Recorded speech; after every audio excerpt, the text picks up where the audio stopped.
Sangha with great virtues, out of compassion for the sake of this assembly and all living beings, please turn the wonderful Dharma wheel to teach us how to leave suffering, attain bliss and birth and death, and quickly realize non-birth.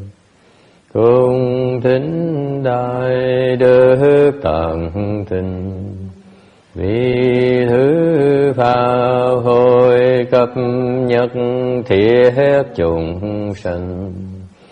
Tình chuyên diệu pháp luân giao đạo ngã môn, như há liêu sanh thoát tự ly khổ đạt là tốt chứng vô sanh.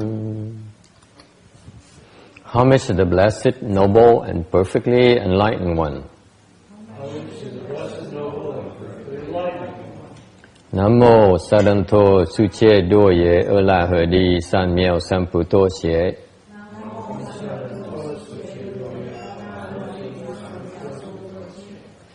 Nam mô Tát Đát Tha Tô Già Đa Già A La Ha Đế Tam Miệu Tam Bộ Đà Tọa.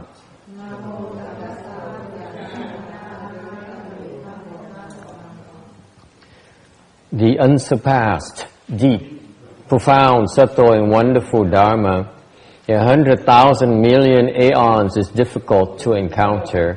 Now that I've come to receive and hold it within my sight and hearing, I vow to fathom the thus come one's true and actual meaning.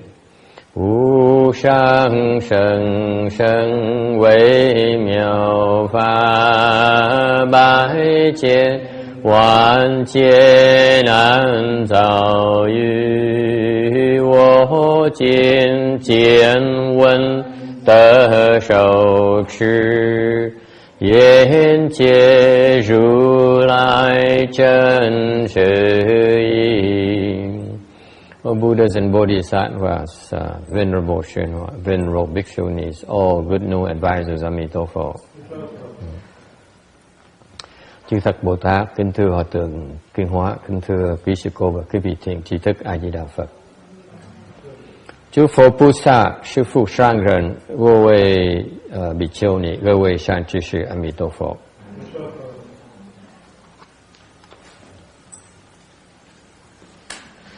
We on slide number 333 of the Amitabha Sutra.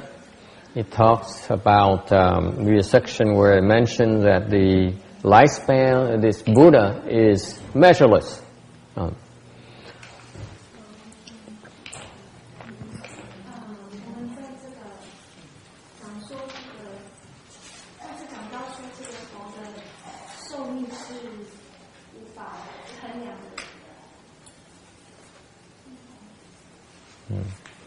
Ông nói về cái mạng thọ mạng của ngài A Di Đà là vô lượng.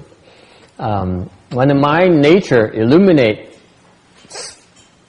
and yet is permanent and still, that is called the lifespan.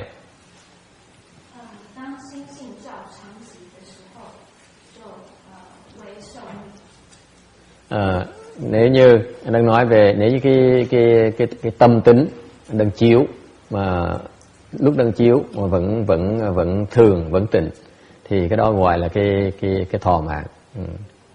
What is the mind nature? The mind nature is by definition a substance is measureless.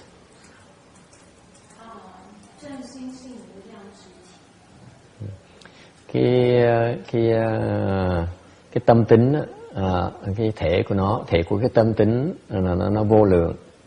Vì vậy cái thọ mạng cũng là vô lượng. And therefore the lifespan is also measureless.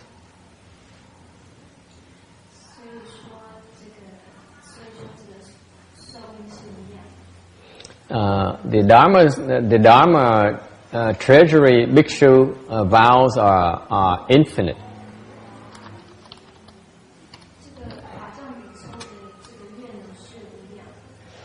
Ngài Pháp Tàng Tỳ Kheo á, những cái đại nguyện của ngài nó vô tận, mấy nguyện nó hoàn toàn vô tận hết. In the sutra it says asamkhiyas asanchi atanki. It means no measureless and boundless.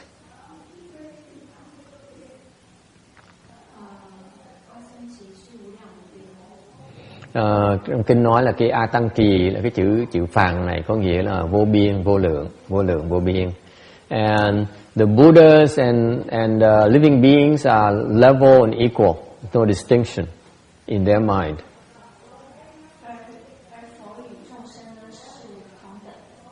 Đối với cái nhãn quan của Đức Phật thì chúng sanh với Phật chỉ là một thôi, không khác gì hết, đồng bình đẳng với nhau. And this Buddha here became a Buddha already 10 kalpas ago.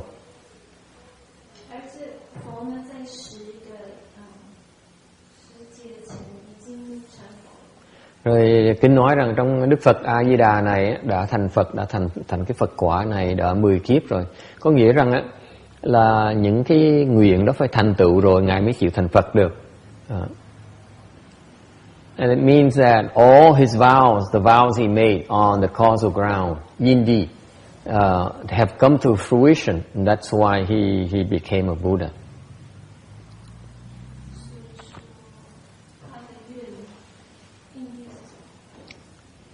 Causal ground, yindi 是 the ground where he was planting the causes to become a Buddha. That's called causal ground. So it's like farming. The concept here is farming. You farm by planting the seeds. It's the same thing when you cultivate, you plant the seeds on the causal ground, on the field, so that these seeds will then mature and allow you to become a Buddha. That's called causal ground.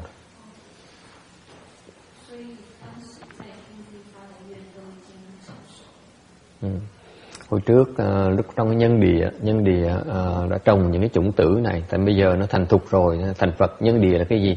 Nhân là nhân quả, địa là cái đất.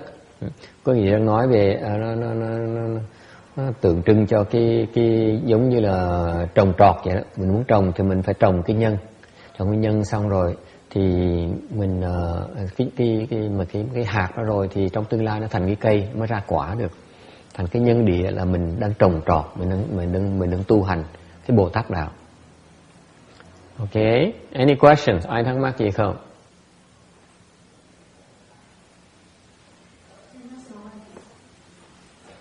No question? All right. Yes.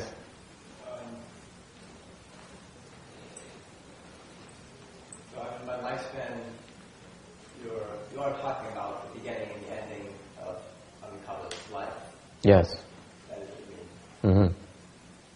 And so he became. Was he practicing in our world when he became a Buddha? Or 10 kalpas ago, what was the state of our world? 10 kalpas ago? I don't know how long that is. 10 kalpas ago, don't know what our world was. It's not documented, so we don't know. So we don't know if Amitabha came from our world or from another world, or He cultivated everywhere, not necessarily in our world. The point here is it doesn't matter where he cultivates. The point here is when during his cultivation, in the process of cultivating, he planted the seeds to become a Buddha. In planting those seeds, he creates great affinity with us. That's why after he became a Buddha, he has the causes to come and rescue us. Buddhism is called affinity, meaning he owes us.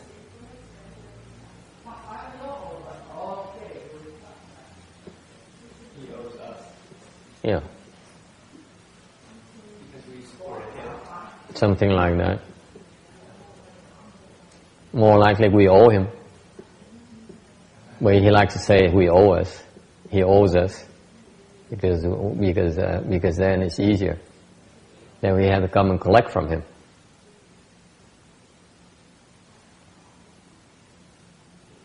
The concept here is when someone owes you something, knowing you probably want to come collect. You're not going to let go. So the point here is the cultivation process is not about where. It's about in that process, you plant the causes. You generate affinities with the kinds of people you want to save down the road.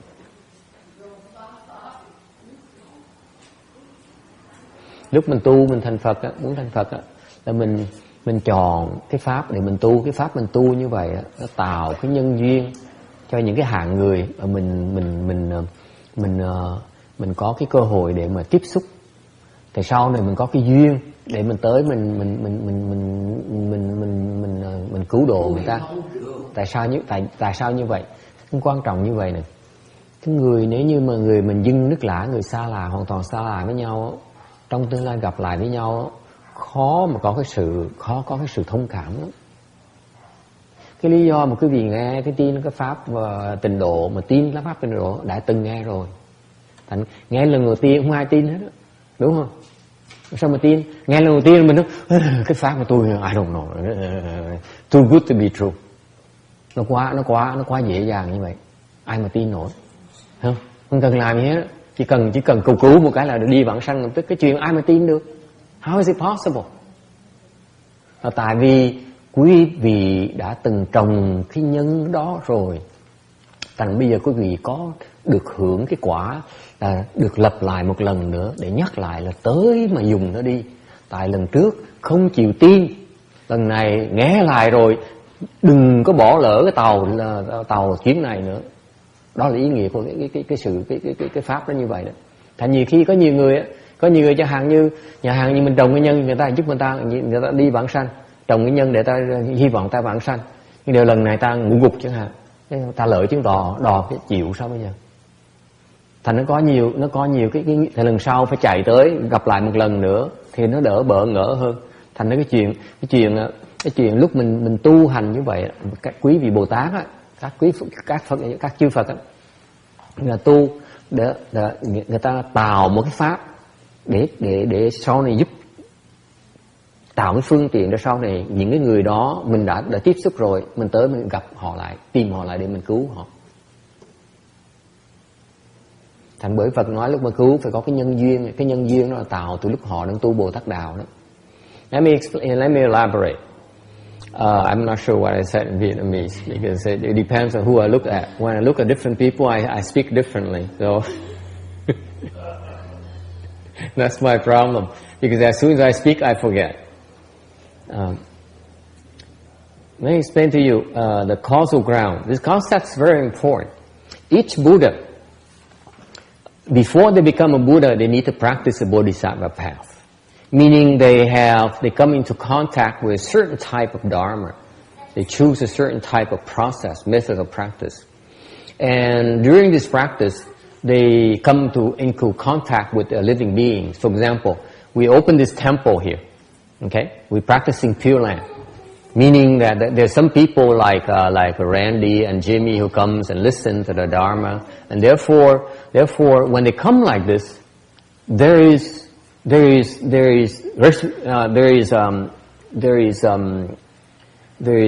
lot of connections being created, a lot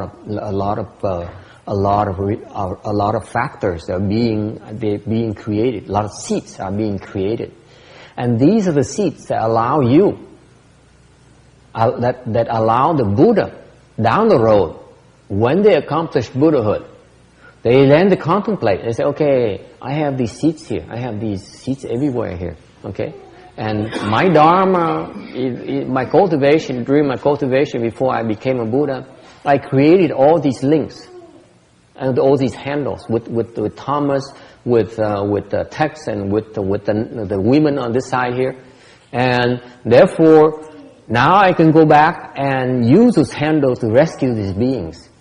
Because I prepped my ground, I did the groundwork already. Now it's okay to go back. It's easy to save them. Does it make sense? Because if you hear of anything the first time, your natural tendency would be to not believe it. Okay? In particular, we are practicing the Pureland. The Pureland is a Dharma door that says recite the Buddha's name 10 times and you are sure of rebirth. It's just too good to be true. Or even advocates, the arrogant people or evil people, they obtain rebirth anyway. It's just too good to be true. Okay? So if you hear of such Dharma door, naturally your tendency would be to not to believe it. So the reason today that in this assembly, lots of people, I have this experience, I tell them about Pureland assembly, most of them have a hard time believing it. There's some though, as soon as you hear of it, they believe it. They have no doubt whatsoever. Why is that? Because it's not the first time they heard it. They heard it many times before. Not only did they hear it many times before, they actually planted a lot of seeds. They created a lot of blessings with this particular Dharma door before. They should have obtained rebirth already, but they did not. Why is that? Because maybe they were dozing off and they missed the train. Okay? They purchased a ticket already. They can afford the ticket, but they missed the train for some reasons. Okay? And that's why they continue to evolve in the reincarnation wheel. So these people have these superior handles. That's why the Dharma is then locates them again. Okay? To now remind them that take advantage, don't miss the boat anymore. And they say, okay, okay, for sure, this time I won't miss it. Okay? So that's the nature of the causal ground. Causal ground is that we create these connections, these handles that makes it easier to help you out in the future. Yes? Good luck, Amy.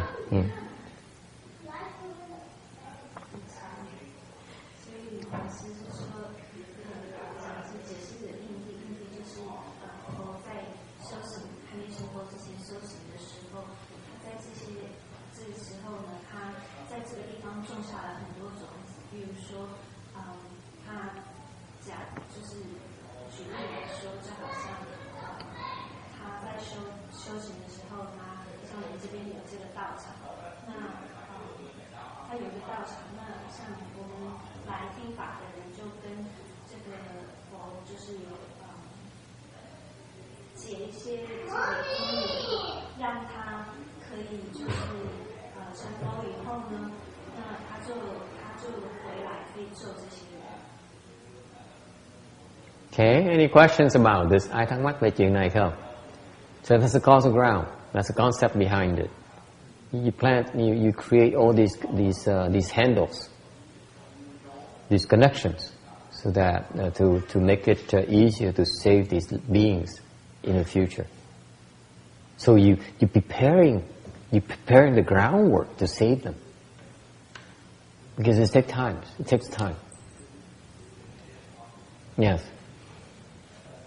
So then I think you mentioned in one of your books that you combine with the Chan and the Pureland. It's like the Pureland is your insurance policy. If you don't succeed in the Chan task, then you have the Pureland kind of your back. To fall back on, yes. Yes.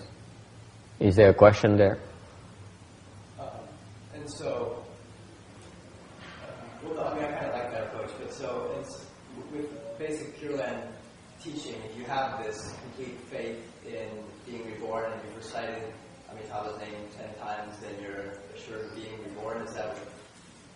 Yes.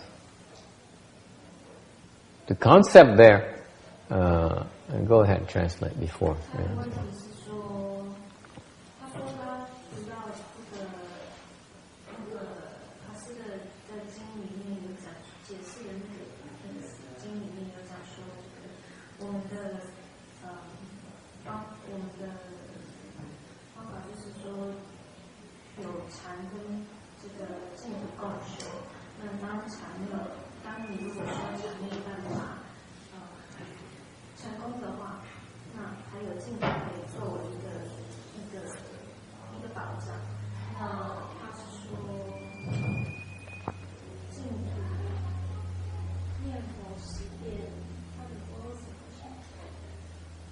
念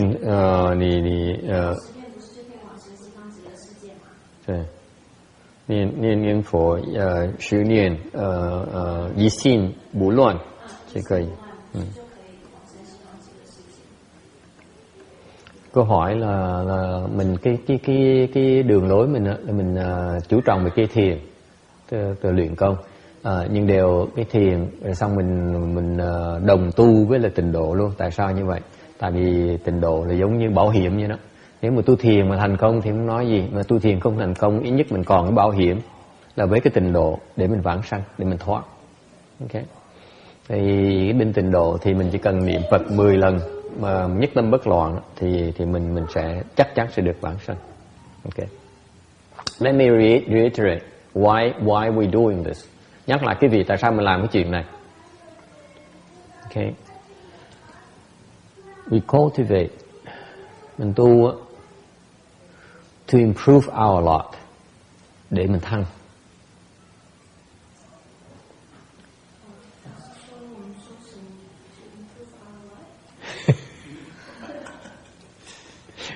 I'm teaching Amy new English words. She's been teaching Chinese, so I thought I'd throw a few curves at her. Improve our lot có nghĩa là mình meaning that we improve our conditions, we improve ourselves, our chances, our future. So要ascend. You want to make progress. Is it clear? Progress towards what? Khi mà hỏi tiến bộ là phải hỏi ngay lập tức tiến bộ đi, tiến bộ cái gì? Ok? Tôi nói rõ ràng như vậy, tiến bộ để làm cái gì?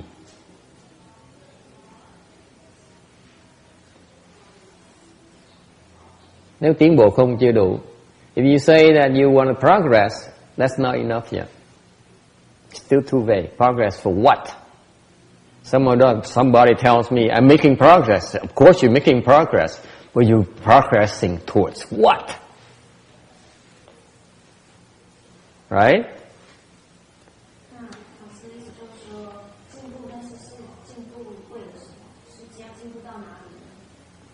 Tiến bộ và tiến bộ. Có nhiều người nói với tôi đang tiến bộ. Thì tôi hỏi ngược lại, tiến bộ để làm cái gì? Tiến bộ tới đâu? Cái đó mới là quan trọng. Còn tiến bộ không, để mà tiến bộ nó chưa đủ. Our proposition is that we want to ascend towards liberation. There's one goal. Why are we doing this? Is to obtain liberation. Lý do mình làm những chuyện này là thành muốn giải thoát. Rõ ràng như vậy đó. Ok? Càng ngày mình muốn cái cơ hội giải thoát mình càng ngày nó càng lớn hơn. Bởi vì mình làm cái chuyện này. Is it clear?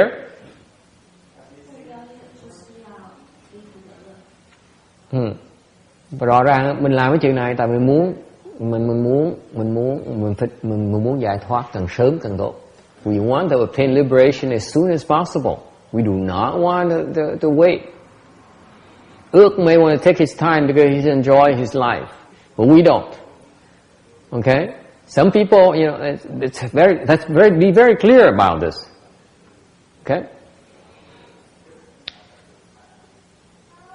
There is a concept about liberation. We do this to obtain liberation, meaning that we liberate from what? We liberate from suffering. Mình giải thoát cái gì? Giải thoát cái khổ. Nếu không có cái khổ, không cần giải thoát. If you have no suffering, there's no need to be liberated. Am I correct? Why need liberation? Because you're being bound. Because you have no freedom. You have no control.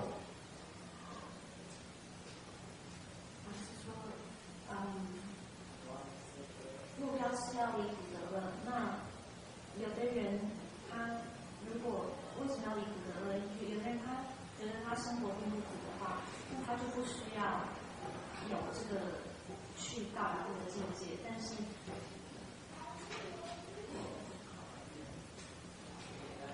tại sao mình muốn giải thoát?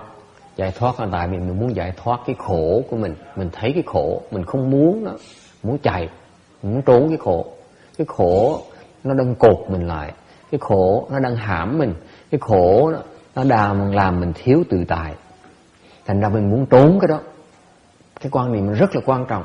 Nếu quý vị không thấy được cái khổ, quý vị tu không được.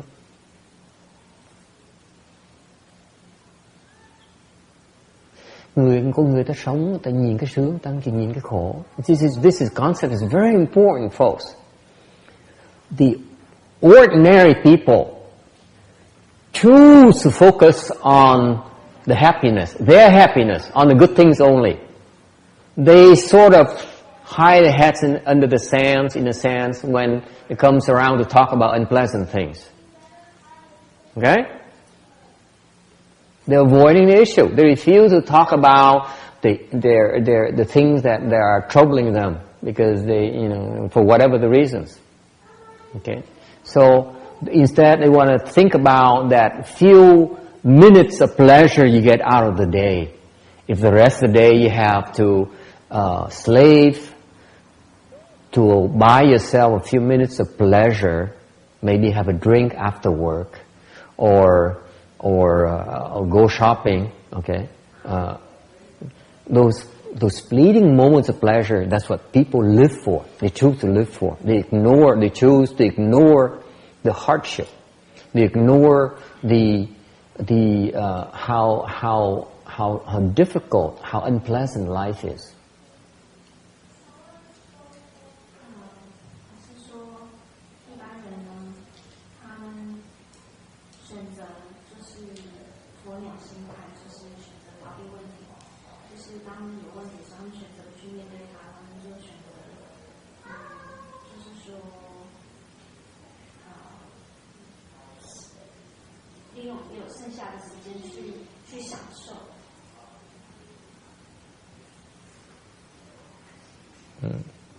You say 躲投什么躲心态是什么意思？躲对，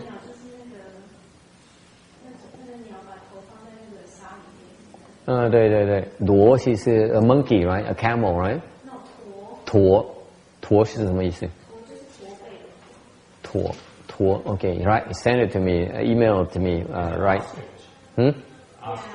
Ostrich. Oh, okay, yeah. Like an ostrich, yes. Okay, that's a concept. Okay, I need to learn that expression too. Where am I? Suffering. Okay, so the concept here is the ordinary people. Okay, they deny their suffering. You talk to most people, they would deny their suffering. They refuse to admit that life to them is a lot more sufferings than pleasure. Am I wrong? Who disagrees with me that your life is a lot more pleasurable than unpleasant? Raise your hand. Cái người nào không đồng ý với tôi, nghĩ rằng là cái cuộc sống quý vị là sướng nhiều hơn là khổ. Raise your hands. Okay, I have one brave soul here. Well, what I'm going to say something.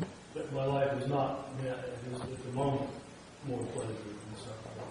But there have been times when it was. Yeah. So it does happen sometimes. Does happen, of course. There's some there are more that often, but you take it overall. Let's take on the average. It's more suffering. More suffering than pleasure, right? And that's the whole point. The point is that I don't care whatever time span you choose, but if you take it on the average, you find out that on the average we suffer more than we have pleasure, and yet we choose to only daydream about the pleasant things. We don't daydream about unpleasant things. Normal people don't do that. Okay?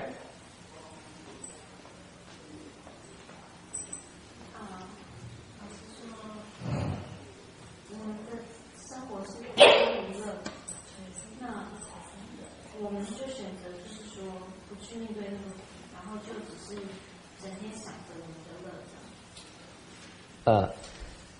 Mình chỉ nói trung bình thôi.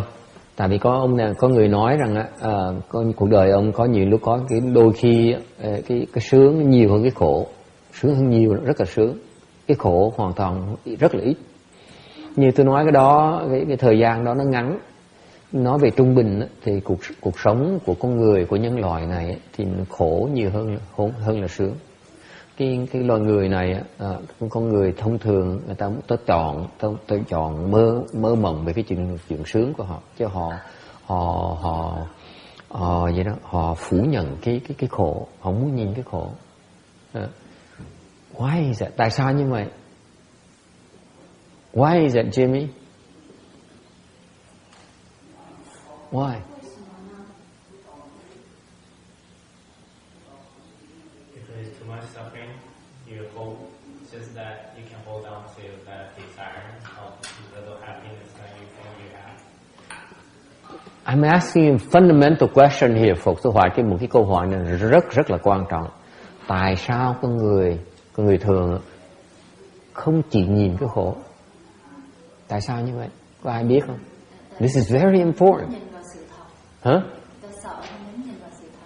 They fear the facts. Okay, that's one. Very good.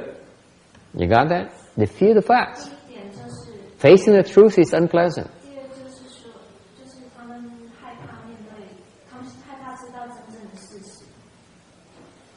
Right?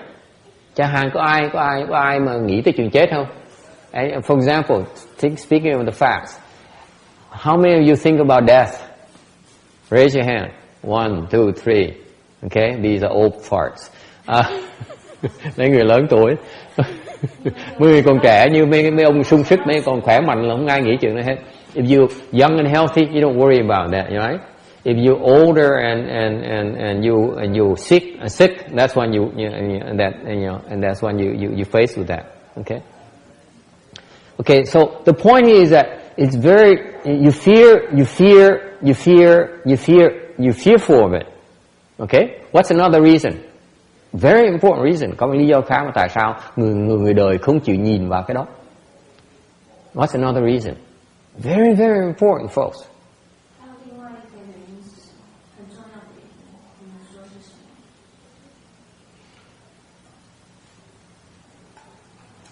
Tại sao?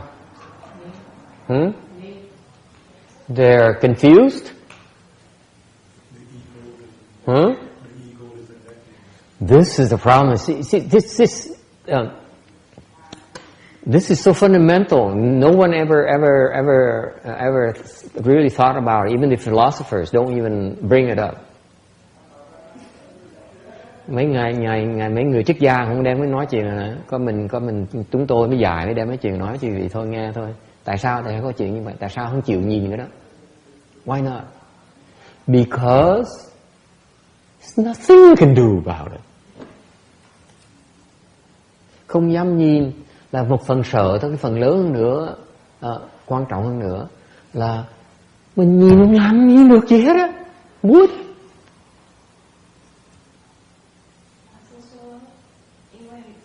Mình vô phương cứu chữa. Mình khổ là mình chịu thôi, mình không cách nào mình thoát nó được hết. Bởi mình thấy cái đó thì mình không dám nhìn. Nhìn mình càng chán đời thôi. This is the human condition, folks. I just thought of it right now. Tôi mới nghĩ ra chuyện này thôi. Trưa này chắc học tiếng Tàu hứng xong rồi. Maybe it's a Chinese lesson or something. Because I just thought of it. This is so important point. People, there's nothing you can do about it. This is why you guys are so afraid to look at it. Agree or not? No? The revolution continues. This morning I lost my face because I have a revolution within my ranks. A nun was criticizing me. Now my dear Caucasian celebrities is criticizing me. Yes. Why do you disagree? There's a lot you can do about death. I don't change what's going to happen to you when you die. That's what I'm talking about. You can change. You can go from being a creepy, bad person to being a very good person, and that's going to change your outcome after that. At least that's my opinion. No, that's your opinion. I'm talking about the ordinary person. In fact, you know too much. You know way too much. Yeah. You know about Buddhism, you know about rebirth, you know about reincarnation. Most people, they only worry about this much. The tip of the nose. Okay, you're in that case, you're right. They only have one life to live. This is what everyone tells me. Everyone tells me. You only have one life to live. Love, live it up before it's too late. Isn't that the attitude? That's right. There's only one excuse. The real excuse is that they live it up because they cannot handle the suffering part. They don't know what to do with it. So they stick to something they know, something they understand. That's all they do. So, a form of denial again. A form of avoidance. Sure. This is a human condition, folks. We suffer, and yet we don't dare look at it. Cái cảnh giới con người là vậy đó, là mình khổ, mình không dám nhìn nó, mình sợ.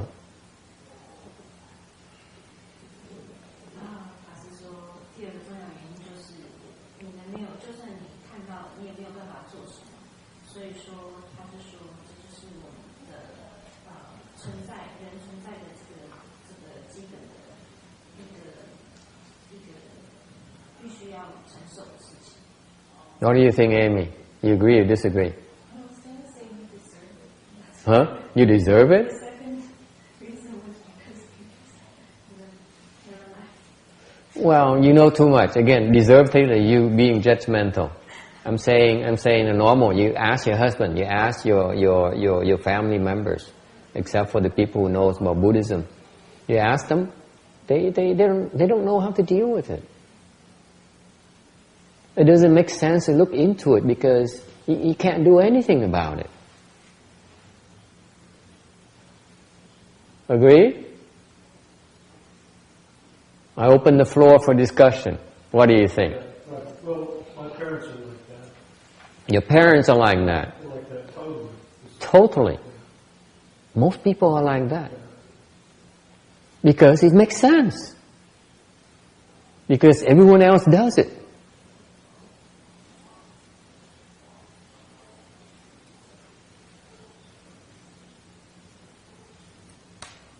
Right? Thinking about the suffering makes you even more depressed.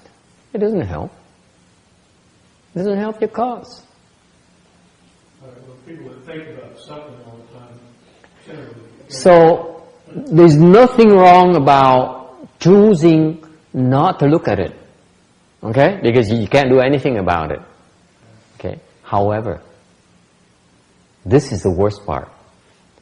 Cái chuyện á, mà mình chọn không nhìn nó tại vì mình không làm gì được nữa, nó có lý, đúng không? Tại mình nhìn nó mà nó không có lợi, nhìn làm cái gì, mình phí thời giờ của mình đổi nó không được, mình nhìn làm cái gì, mình phí thời giờ của mình. Thì cái tai hại nhất á là không phải là mình làm, mình biết mình làm không được. Cái tai hại nhất là cái gì? Go ahead and translate. 他是说，因为大部分的人，就是说不是说学佛的人，他们就是他们习惯用不去面对问题的方式来解决，来看待他们的问题，因为这也只是他们唯一的选择。那但是老师说，不面对它是可以了解的。Danny, can you give me a piece of paper and a pen because I need to make notes. Yeah, I've been suggested to me that for the MP3 files, we should have some kind of keywords. Instead of the date alone,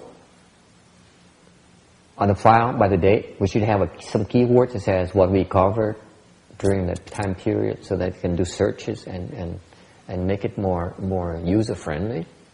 So if you sit there and you take notes, you write down notes, you should be writing down some keywords as well and add it to the small description of the file. Does it make sense? And I said that those people who transcribe should do that. Thank you. So that If I remember, I will. If I don't remember, tough luck. But we should compare notes. So before we do that, you should have add another field where the keyword that says what some of the things we discussed during the lecture. Does it make sense? Okay. Mình có người đề nghị, cô Kim Điền có đề nghị là mấy cái file mình để trong cái website mình nên có một vài chữ mô tả cái mình đang giảng phần đó, ngày đó mình giảng cái gì, hàng ngày nên mình nói cái chuyện mà cái nhân sinh quan này nó quan trọng. Ok. Tại nếu như mình không mô tả mấy cái đó, mình đưa một cái núi, một trăm cái file khác nhau, sẽ biết chọn cái nào mà coi. Ok. So what's the keyword for this section? Fear, denial. This is what I'm getting at. The worst part for most the average people, the average persons, they deny the suffering. There's nothing wrong with choosing not to look at it, but the worst part is that they choose to deny that they're suffering.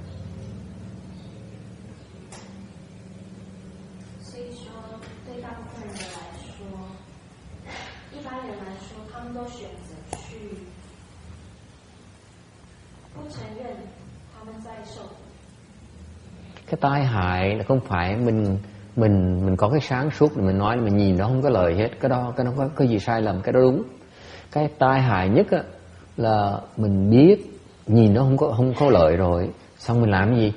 Mình lấy mình tiến tới một bước nữa, mình nói là mình phủ nhận là mình đang khổ, mình không muốn công nhận mình đang khổ. Cái đó rất tai hại. Tại nếu mình muốn phủ nhận mình đang khổ thì không ai giúp mình được hết. Because if you deny the problem does not get resolved.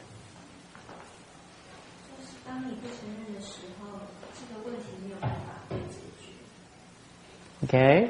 Questions or comments? Ai ý kiến thắc mắc gì không? Yes. For a lot of people who don't believe in rebirth, aren't there ways of formulating the Dharma to help them without forcing that belief onto them? 他的问题是说，那些不相信这个往生法门的人，有没有一个方法可以让他们帮助他们，但是不需要强迫他们相信？ Câu hỏi là có những người mà không tin vãng sanh thì có cái gì mình giúp người ta được không? My question is, do they deserve to be helped? Hỏi ngược lại, họ có đáng giúp không?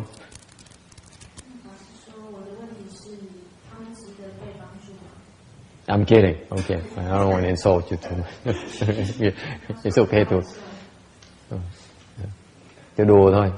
Tại cái ông này mới, tôi coi thử là ông kiên nhẫn chừng nào. Of course they are. I come to that. But the point here is that I want you to understand this problem. There's no sense in talking about cultivation. No sense about talking about liberation if they refuse to admit their suffering. Don't bring it up.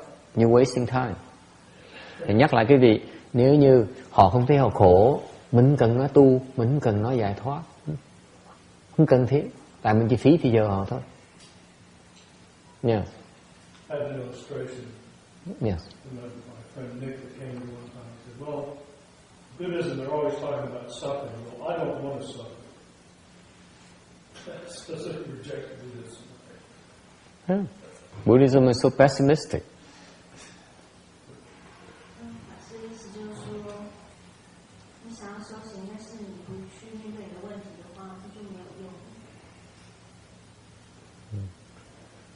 Thì ông kể có người bạn tới đây nghe kinh một vài lần xong rồi nói tại sao mà giảng Phật giáo nói toàn chuyện khổ không này, tôi không muốn khổ, thành không muốn nghe Phật giáo nữa, không nghe muốn giảng nữa.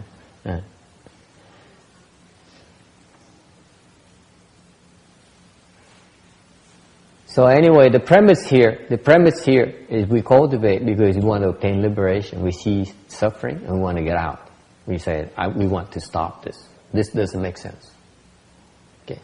It's a form of clarity of mind. It's a form of wisdom to be able to see that you're suffering and it's really not worth it. There's a lot of wisdom behind that. Phải có đủ phước mới thấy, mở được có cái trí huệ để mà thấy rằng mình đang khổ, cuộc đời mình nó khổ nhiều hơn nó sướng. Không cần những cái đam mê hết. Nó cần trí huệ nhiều lắm, cần phước mới thấy được cái đó. Thấy được như vậy mới có thể xuất gia được.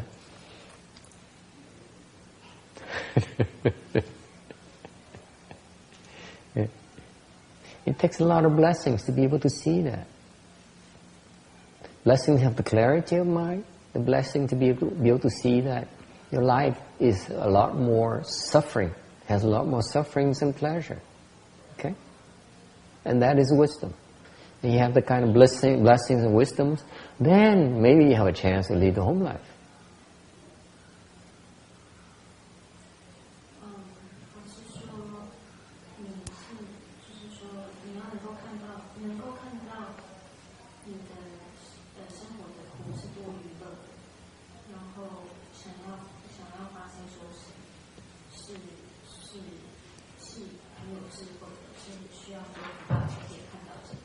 Okay, any questions here, Kim?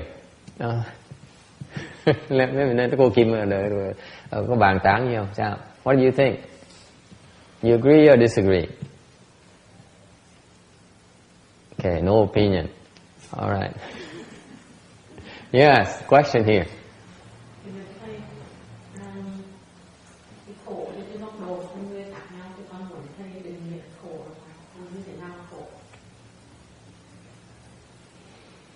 Yeah, suffering has different levels of intensity. So what kind of suffering are we talking about? The suffering you don't want. That's what I'm talking about. Cái khổ mà mình không muốn. Tôi nói cái loại khổ đó, nhưng không cần biết cái trình độ nó chừng nào nó không quan trọng. Không phải cái quan trọng trình độ. Cái quan trọng ở chỗ mình không muốn khổ.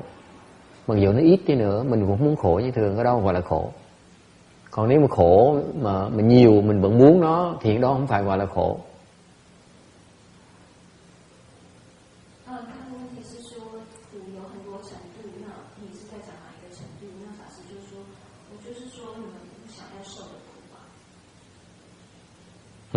Yeah.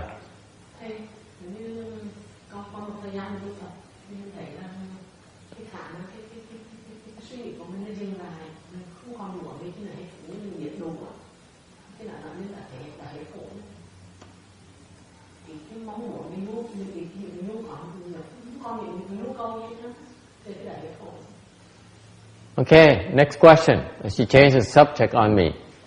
You cultivate and you get to the point where you don't want anything anymore. Does it mean suffering has stopped?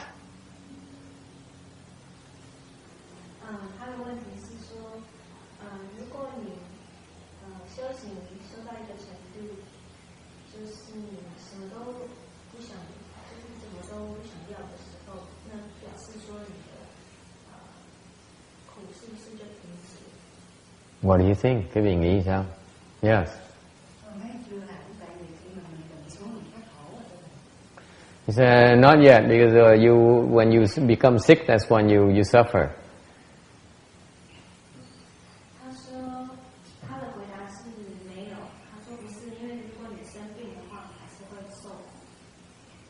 Yes, Tex, what do you think? Well, of course, suffering doesn't stop. Maybe temporarily, not noticing it, but it's not stopped. It's not ended. Maybe stopped. It's very temporary. It's not a way.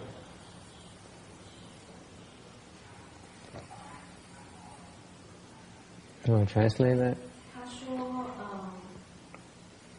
说还没有了，但是你不想要，并不代表说已经了。 Không muốn gì đâu có nghĩa là khổ nó hết. Chỉ không muốn thôi. Chứ còn cái khổ với không muốn nó khác nhau. There's a big difference between not wanting anything and suffering to stop. There's a big difference. A huge gaping hole.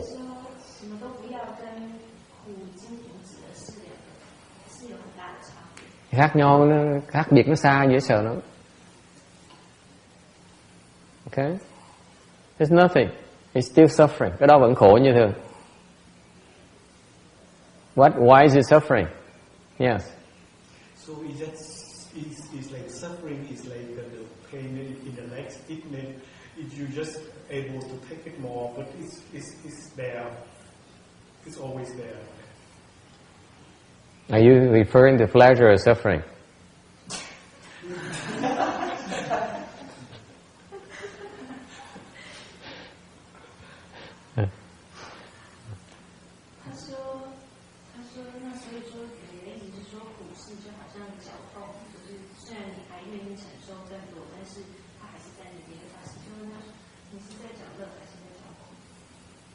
Hỏi là cái khổ phải là dặn mình ngồi mình xếp bằng, cái chân nó đau hoài à, nó không ngừng. Cái đó có ngoài khổ đó không? Tôi nói, ông nói về khổ, nó nói về cái lạc. Next, yes, who has another opinion here? So when you say when you come to that point, you don't want to suffer, you still suffer for thinking that. That's right. You still have something called the suffering of the activity skandha. Even though you don't want anything, there's an undercurrent. Your thoughts continue to produce and die. You know, be born and die, be born and die constantly. It never stops. That is a form of suffering. You're dying. You just don't know it.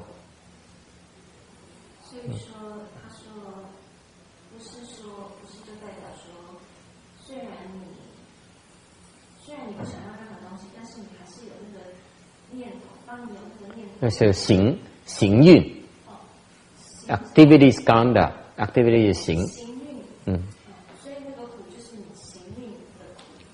对. Okay. Cái mà mặc dầu mình không muốn gì á, mình vẫn còn bị một cái khổ đó là gì? Cái khổ của cái hành ấm, có nghĩa là cái óc mình á, nó chạy hoài á, mình ngừng nó không được, không cách nào nó ngừng với mình hết. Cái đó cái khổ mình không chịu nhìn nó thôi. Mình muốn nó ngừng, nó đâu có ngừng được đâu. Có ai ngừng được chưa? Có ai ngừng cái hành ấm chưa? Hả? Giơ tay đưa coi. Hả?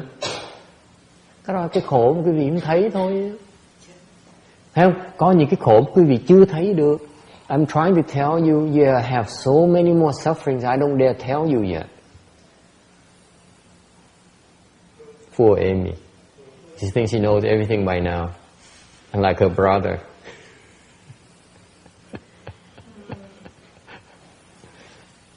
Speaking of the wolf. Now,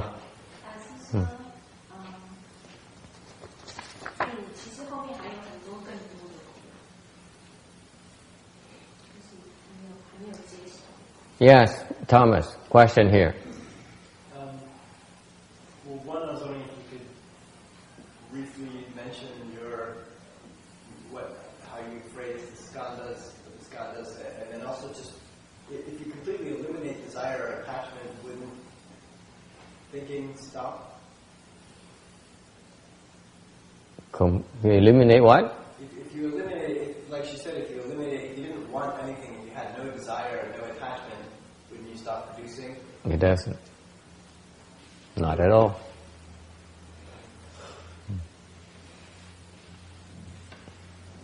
他的问题是说，你不是说你可以消除你所有的这个执着以及欲望的话，你不是你就不会有念头了吗？ Cái câu hỏi nó liên quan đến hỏi là nếu như mình bỏ hết tất cả những cái dục vọng của mình không muốn nữa thì nó có ngừng khổ, nó đâu có đâu, còn lâu lắm. You're still so far away from it, very far away from it.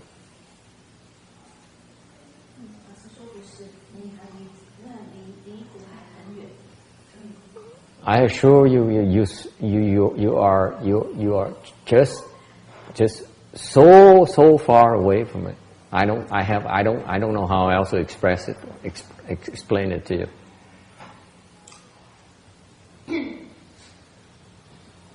còn xa lắm, mà tôi không cách nào tôi giảng cái gì được. Tại sao? Vì hiện tại là cái xa xa chừng nào.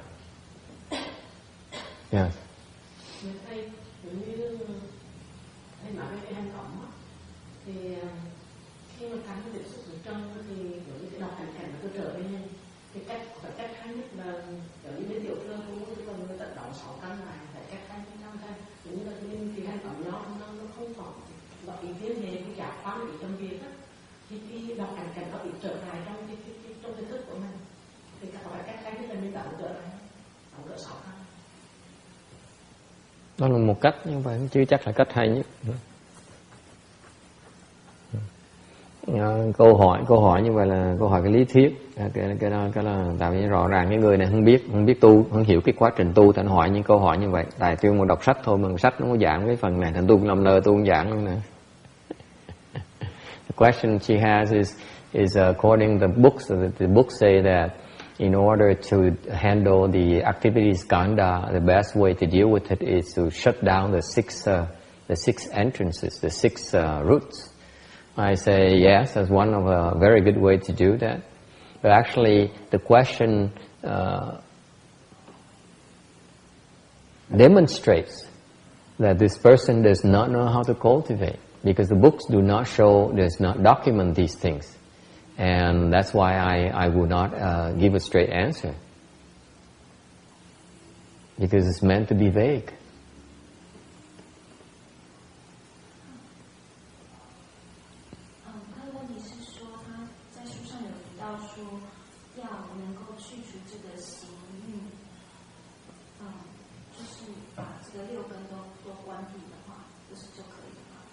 And the question she referred to, the approach she mentioned is based on the Hinayana approach, by the way.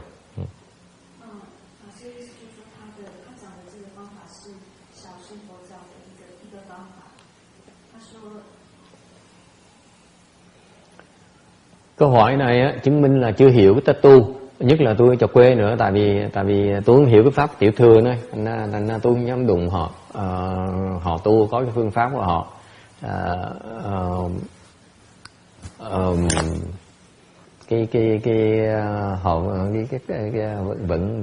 vẫn có còn cái mơ hồ trong cái chuyện dụng công này.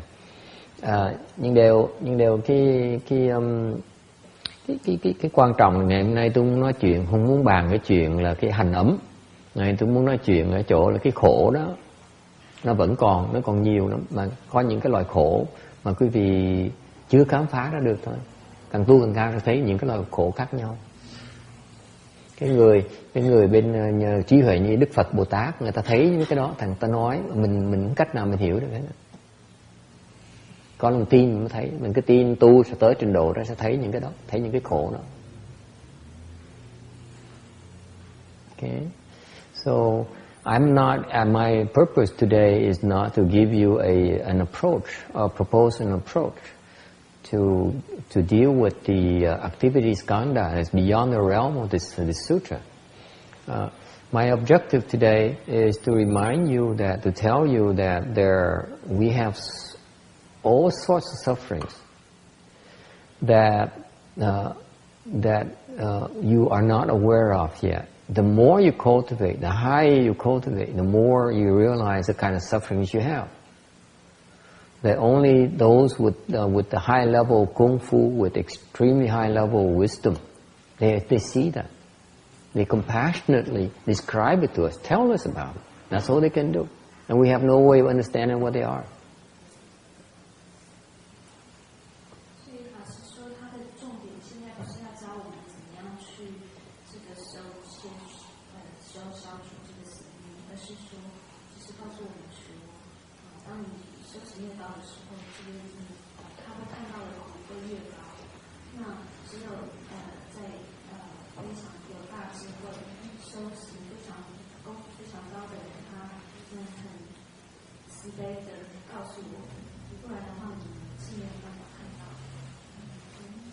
Yes, question. Yeah. Thưa thầy, con cho con nói cái khổ của con được không thưa thầy? Theo con thấy cái khổ của con đó thưa thầy là như ba con lúc mà bệnh đó thưa thầy, do những cái nhà thương đó những cái người già họ trong đó nó rất là khổ như này. Cái đó là một cái khổ con nhìn họ mà con tội nghiệp. Thứ nhì cái khổ á là những cái con thú vật đó thầy mà bị giết hàng ngày cho những chúng sanh ăn hàng ngày đó thầy. Cái khổ đó mình không có làm sao giúp được. Còn những cái khổ mà bị đói mà chết rồi đó thầy, mà không ai cứu cho đó, cái khổ đó cũng tội lắm đó thầy. Còn cái khổ mà những cái khổ đó là con không có làm được đó thầy. Mình thấy mà khổ người ta mà mình xót ruột mà mình làm không được đó thầy. Còn cái khổ chính bản thân của con đó là về gia đình, cái tình thương, cái sự liếng tiếc giữa gia đình, cái liên hệ đối với mình, những bạn bè, những thân nhân, nó có cái tình cảm rất là đậm, nhưng mà mình không có thể nào là không thể nào sao buông nó được. Dạ. Buông là nghĩa là sao? Giống như là mình bỏ mình không nỡ bỏ. Mình không có show ra được thầy. Nếu mà mình show ra là họ sẽ liếng tiếc mình, không có được. Cái khổ đó con khổ lắm thầy. She has many kinds of suffering. She talks about. She sees how old people suffer so much when they're sick. They put in the old people's home, and the way they treat it, and the suffering they have to undergo. Or they see the sufferings of the animals who are killed to feed us, and these are the sufferings are very difficult to take because you see them and there's nothing you can do. But personally, what she talked about is, for example, she has very strong feelings towards members of her family, and yet her problem is that her real suffering is that she cannot reveal those feelings very profound, very deep, because she's afraid that it will make them become more attached to her.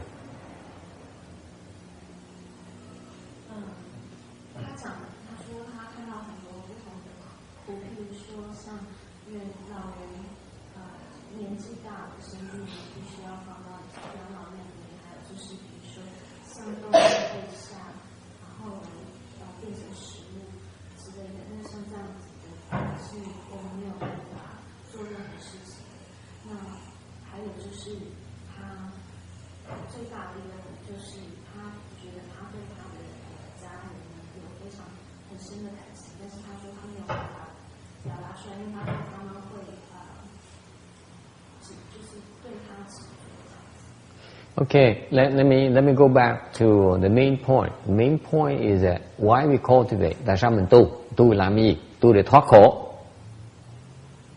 Main point is that we cultivate because we want to obtain liberation from suffering. We agree on that.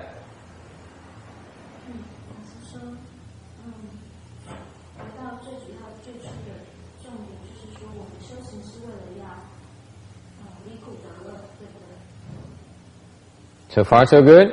Ai đồng ý không? Okay. And again, we spend an hour talking about the fact that people, not ordinary people, choose to deny the nature of the suffering, choose to admit their suffering. They choose only look at the pleasure they get out of life, and they deny.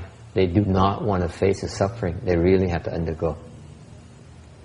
They're undergoing right now.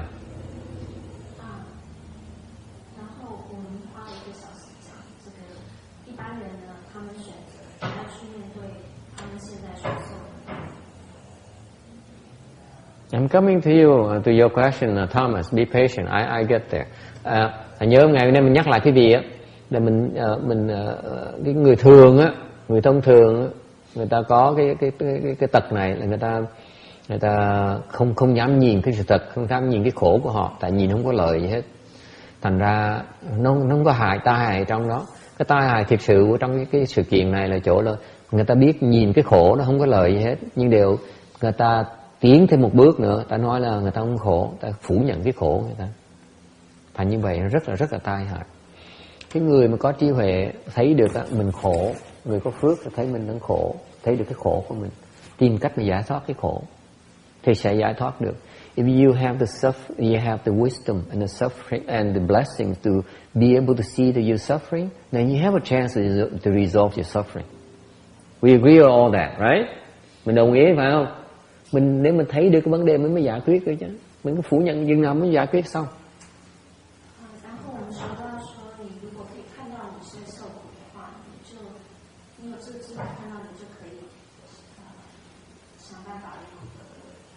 And Buddhism is the approach to solve your suffering and bring you bliss.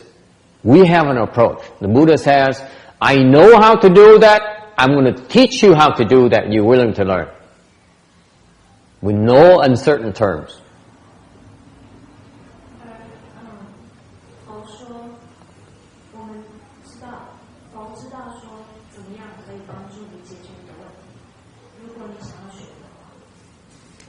Thành Đức Phật á, là người đầu tiên mà nói rằng á, khẳng định rằng á, là tôi có cái phương pháp để liễu cái khổ và giúp cái vị đắc cái lạc. Chỉ có tôi mới biết cái đó thôi, không ai biết cái đó hết. Những người thế gian pháp không biết được cái này. Nếu quý vị muốn, tôi sẽ dạy quý vị cái phương pháp đó để mà liễu khổ, để mà đắc lạc.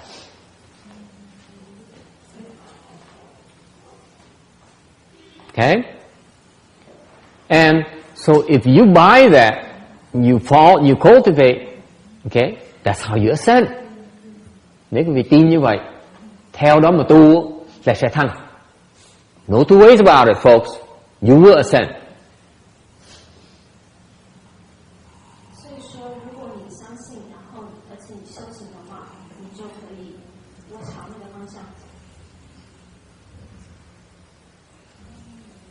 You ascend towards liberation from your suffering and obtain bliss. Quý vị được thăng về cái hướng thoát cái khổ và đắc cái lạc.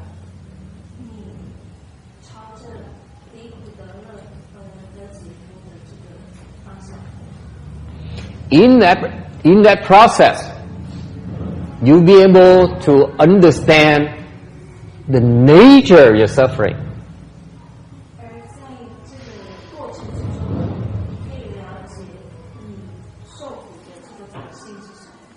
Trong cái quá trình đó, quý vị sẽ có cái cơ hội để thấy được cái khổ của mình, tại sao nó có, tìm được cái nguyên nhân của cái khổ. Tại quý vị phải tìm được cái nguyên nhân cái khổ mới liễu nó được. Nếu không thấy cái nguyên nhân của cái khổ, quý vị không cách nào liễu nó được hết.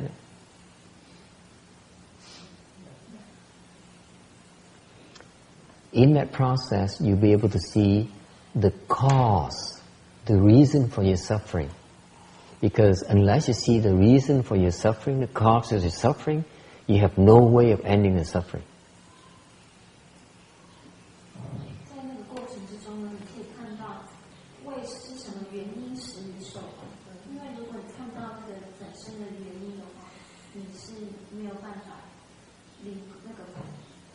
Before you get to that root cause of your suffering, trước khi quý vị thấy được cái chủ chốt nhân duyên đó, you'll be seeing a lot of secondary causes. Okay? A multitude of secondary causes. Or aiding causes, aiding conditions. Okay?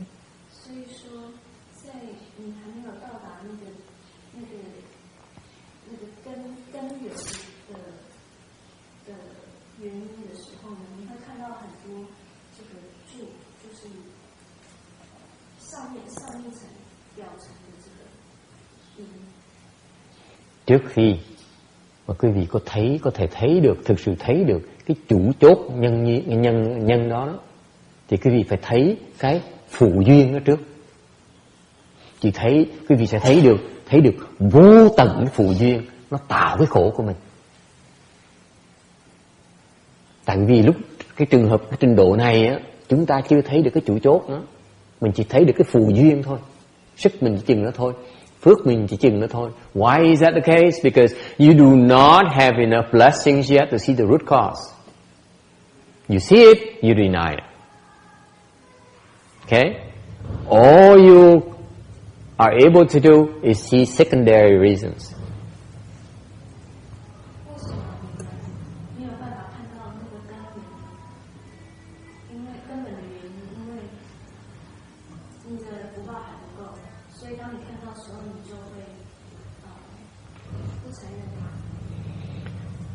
Thì tại sao mình không thấy được cái chủ chốt? Không thấy được chủ chốt là tại mình chưa đủ phước.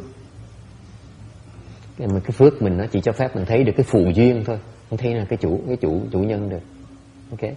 Thành ra, but even in that process, in that journey right there, okay, you're able to benefit from cultivation and help others benefit from your cultivation as well. Ngay quý vị trong cái quá trình đó chỉ thấy cái phụ, chỉ giải quyết những cái vấn đề phụ thôi đó, quý vị đang giúp rất nhiều người. Okay.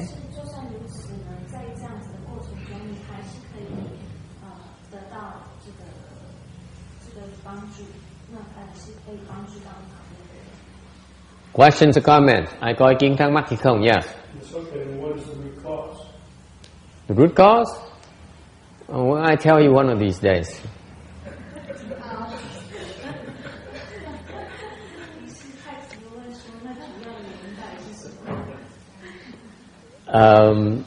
Cái câu hỏi là cái chủ chốt nhân là gì?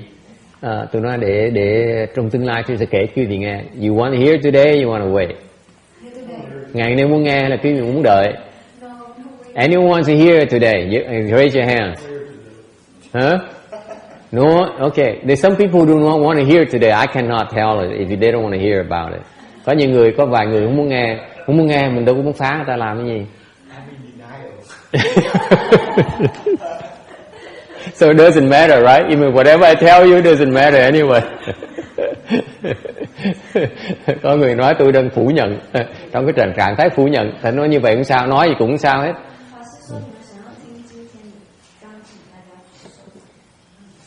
Are you sure you want to hear right now? Vì chắc chắn muốn nghe không? Muốn nghe không? Thiệt sự muốn nghe không? You really want to know? Huh? Do you really want to know, Jimmy? No, you don't. See, he doesn't want to hear it. You have to talk to Jimmy first. It's not often I see Jimmy here, so I don't want to offend him. But yeah. Có một người lâu mới tới một lần cũng lại mà tôi không lại, người ta không muốn nghe mà tôi nói sao lần sau không tới nữa, đâu có được. You better say yes. If I tell you, will you promise not to get upset at me? Tôi nói thiệt quý vị đừng có giận tôi không? Hứa với tôi không được giận nữa. Cười, người ác dễ sợ. The root cause of your problem is your sexual desire.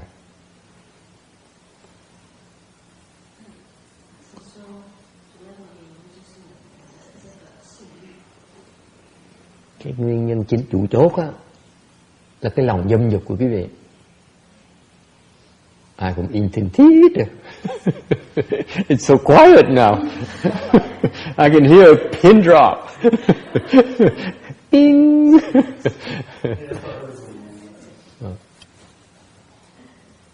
Nothing can do anything about it. Nothing. Mình biết, ai cũng biết là mình có cái lòng dâm dục. Mình chịu muốn làm gì được hết.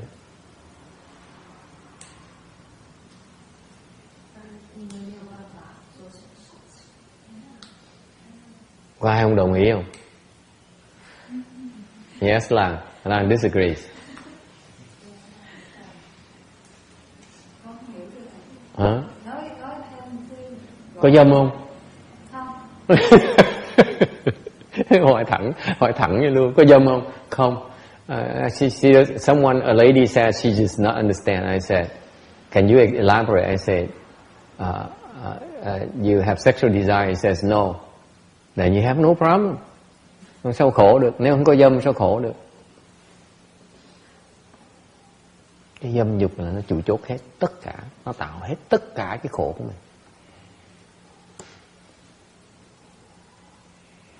sexual desire is the root cause of all the sufferings we have. No other cause. Không có cái nguyên nhân nào khác. Quý vị đang sống trong cái dâm dục mà sao nói dám nhìn nó nổi. You're living in the midst of sexual desire. How dare you look at it? You can't. You don't dare look at it. Nói là nó quyên quy lại, đang sống trong cái dâm dục làm sao mà dám nhìn nó nổi. Yes. I mean, don't you first have to have a sense of self before you can have sexual desire? Or if you're putting sexual desire below the sense of self, you're making it more fundamental than a sense of self? It's deeper than the self. The self is still.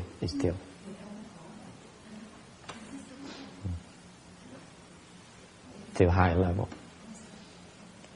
Self is a mental construct. Sexual desire is even deeper, much deeper.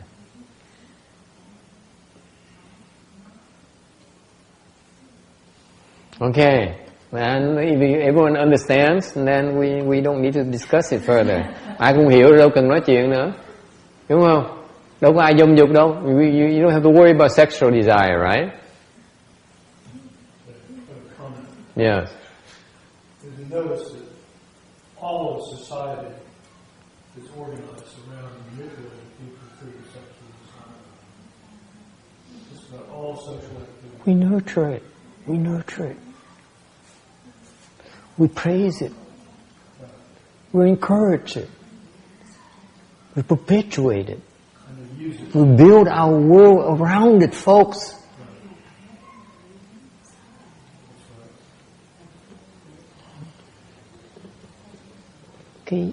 Cái dung dục là cái xã hội chấp nhận, cái xã hội khuyến khích, xã hội tán thán. Cái thế giới mình nó dựa trong cái dâm dục nó mới xây được. Quý vị biết không? Không có dâm dục nó có cái chùa nào được. Vì there is no sexual desire, there is no temple.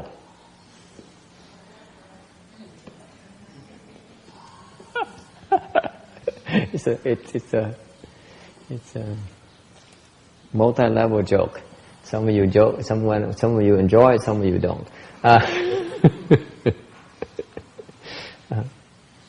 Cái dâm dục nó tạo cái thế giới này. Okay? Anyone cares to disagree with me? Ai không đồng ý với tôi không? See, I told you, you don't want to hear this. I warned you already. Tôi đã cảnh cáo quý vị trước rồi mà không muốn nghe mà cái đồ hỏi như thường. Hỏi xong thì ai cũng mặc busy. I warned you already. Now I tell you, all of you look so sad, so disappointed. Tưởng gì mới lạ. I knew already. Tôi biết là thầy nói chuyện giảng chuyện sâu hẳn quá. Yes, question. Yeah. Nó khổ hơn nhiều nữa, nó bị dâm dục nó dày vò.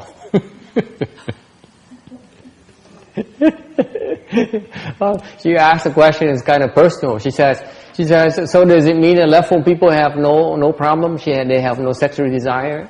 They're free from suffering? I said, leftful people are particularly tormented by sexual desire.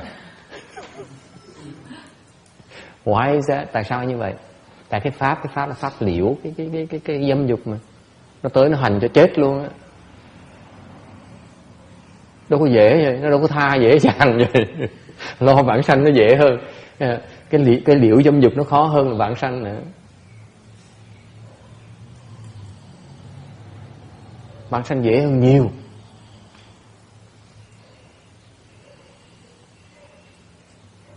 Tại không sao, không cần xuất gia, ở tại gia dâm dục rồi xong cái vãng sanh vẫn thoát được như thường. But, yeah. At least we say. Go ahead and translate. I don't know. Why do you want to keep on? Why do you insist on making me repeat things that you don't want to hear? She says the question is, so does it mean that leftful people have no more suffering?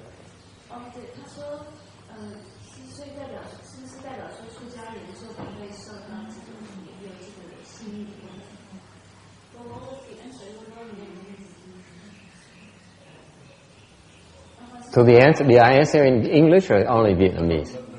Not yet. In English, you haven't. You haven't done it in English? No English? That's why she couldn't translate. Learn Vietnamese. Okay, from next week we have Vietnamese class. Tuần sau mình bắt đầu dạy tiếng Việt.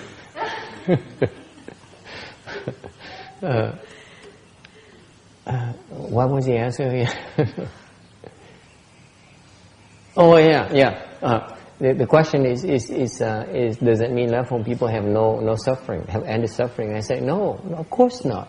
Left home people particularly have a lot of suffering. They struggle so much. They're tormented by the sexual desire. Why is that? Because their dharma is to end sexual desire, and therefore they'll come and harass us and make us give up.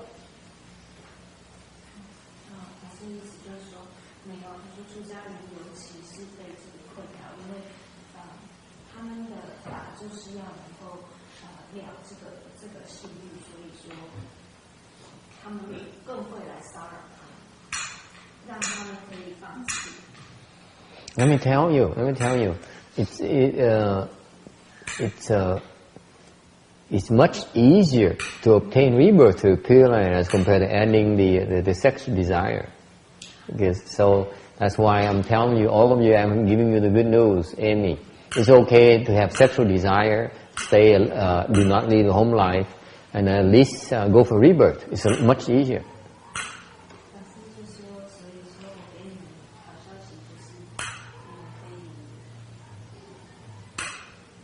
Funny how Danny shows up when I talk about this. He's okay to stay a lay person, have sexual desire, and then hope for rebirth. Danny is next to me right immediately. He says, yeah, this is what I want to hear.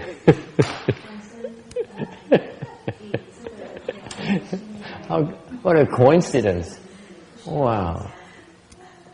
Timing is perfect. You have any questions?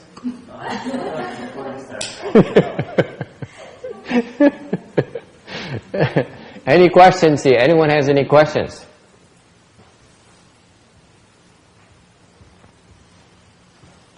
There used to be a lot of questions when I talk about sex. Yes, next. Thưa thầy, nếu thầy nói vậy, thầy thí dụ con đúng với thầy. Thí dụ gì? Cũng như cái. Okay, she wants an example. I give an example. I have a guy at another temple that invites, he's sort of the interviewer for the TV station. Có mấy cái người ở cái chùa khác làm việc rất đắc lực cho cái vị hòa thượng kia, có cái đài truyền hình đó, thì lâu mời tôi tới để mà phỏng vấn bằng nói pháp.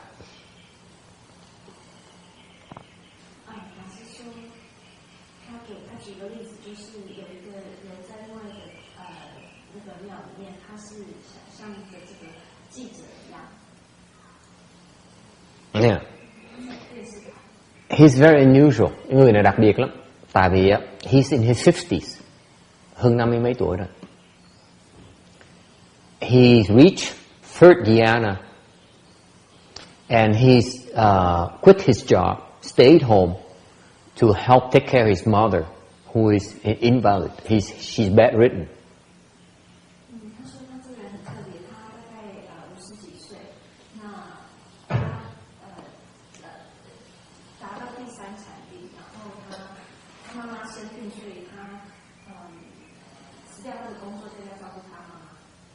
She's bedridden. She can't even move. She's basically paralyzed.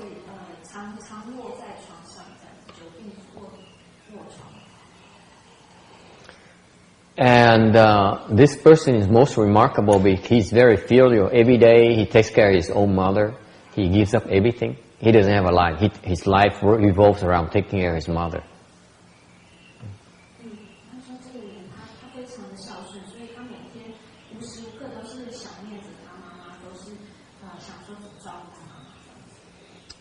Những người này rất có hiếu dễ sợ. Người là cả ngày lo buổi sáng để đút cho bà ăn, buổi tối đút bà ăn. lo chăm sóc mẹ rất là chu đáo, cái tâm hiếu thảo cực kỳ là quý hóa. Okay? And the spare time he has, he goes to the temple and he helps out at the temple.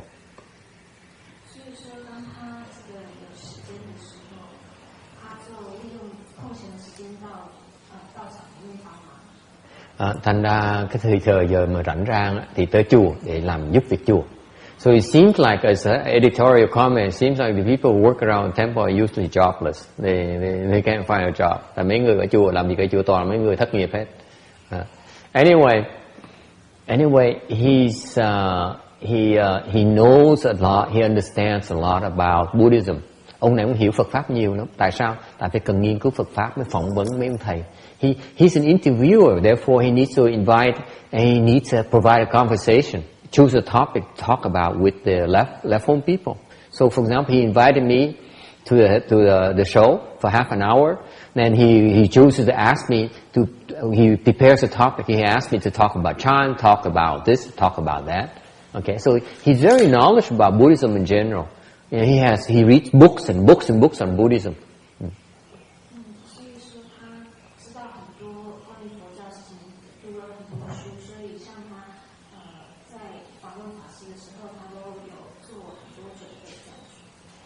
Cái người này á là về cái Phật giáo đó là biết nhiều lắm. Tại sao?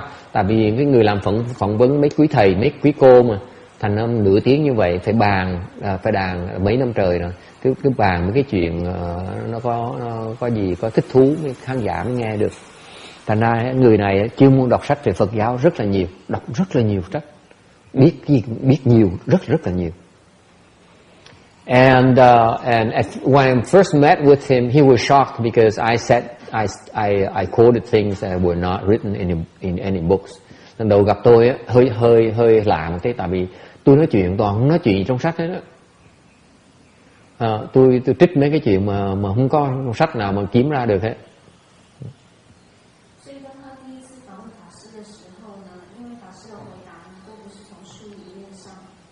And lúc đầu gặp tôi đó là khó chịu lắm, tại vì tôi nói chuyện không có sách vở nào hết.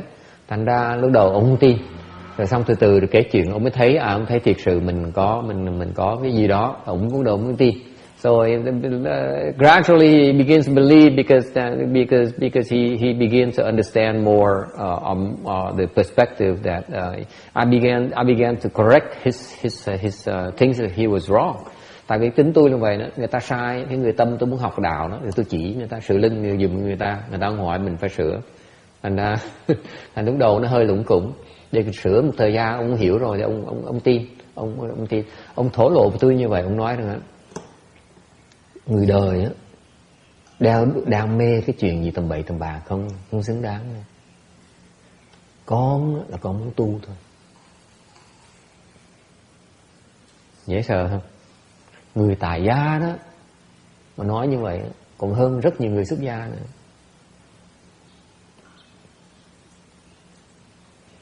Go ahead and translate in.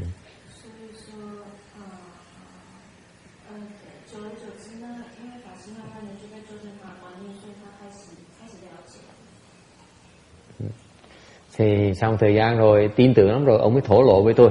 Ông nói là he said, I explained that in Vietnamese already. After a while, he trusted me, so then he confided in me. He said, I look at people, I say they're confused. They are chasing after things that are meaningless. Me, my life, I want to cultivate. I want to cultivate. It really impressed me because let me tell you, with that kind of attitude, with that kind of filiality, with that kind of samadhi power, he's head and shoulders above a lot of left home people already.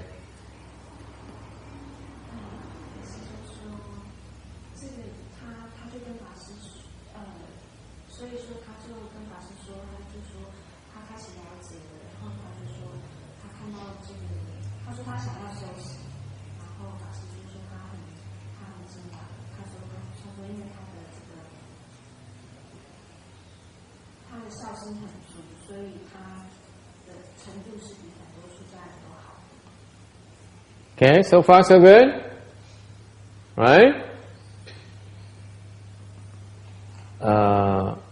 He called me to wish me a new year, and then I didn't pick up the phone because I was busy. And he called me again the following week. So that was the second time, was last Friday.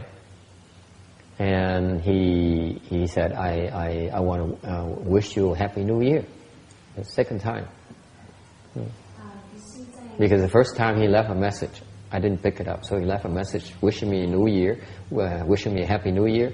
And last Friday he called me again. So a week later he called me again. On Friday again. Okay, and I picked up the phone and he said, Happy New Year, Master.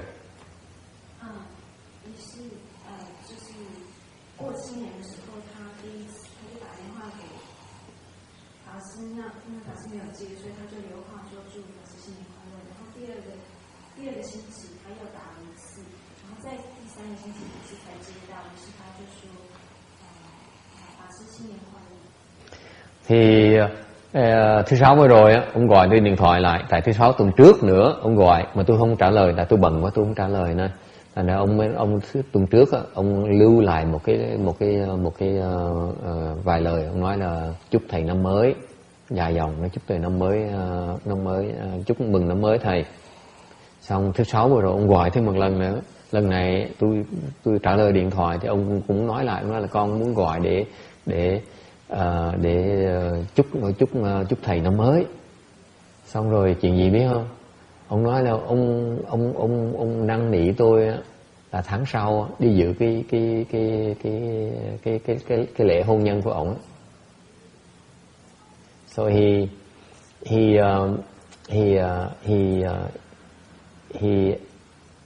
asked me for a favor. He wanted me to come join the celebration of his marriage. She's getting married next month.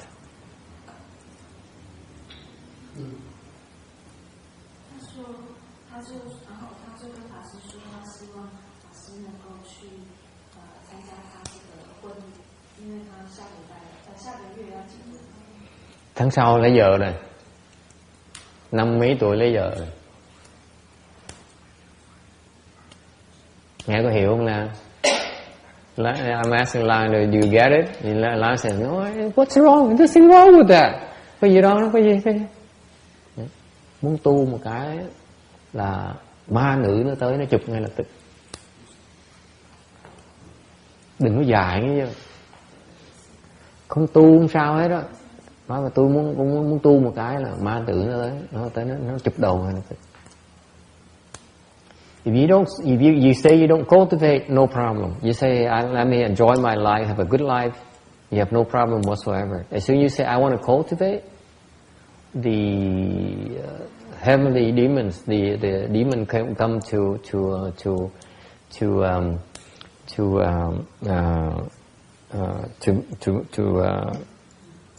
to encourage sexual desire. That's a fact. Sự thật là vậy. Càng tu ma nữ nó càng tới nhiều. The more you cultivate, the more of these heavenly demons, girls, the gorgeous demon girls will come.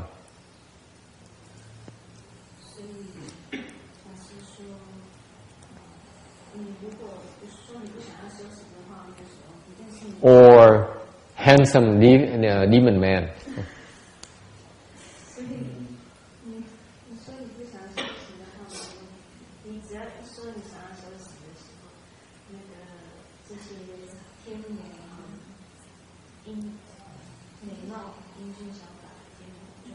Because they hit it where you are the weakest. Tại sao như vậy?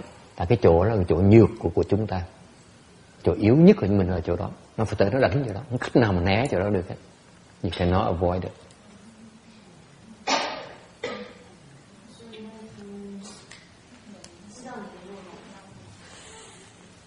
Questions or comments? Hiểu chưa?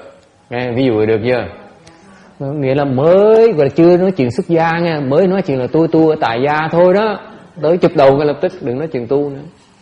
Cưới bà vợ về em sao tu được nữa, về phải phục vụ cho bà chứ. Hả? Đúng không? Thế ra phải mấy quý vị phụ nữ Chồng có thể phục vụ chứ đâu có chuyện tu hành được, tầm bậy.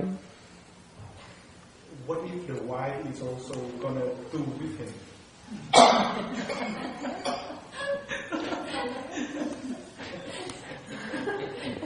I'm speechless. I never had that kind of luck.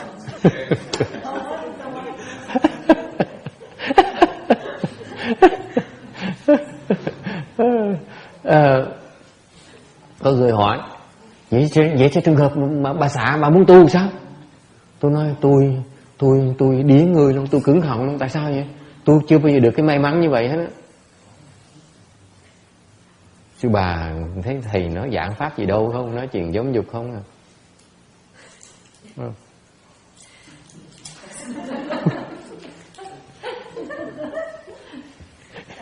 Có nghe không? Có nghe không?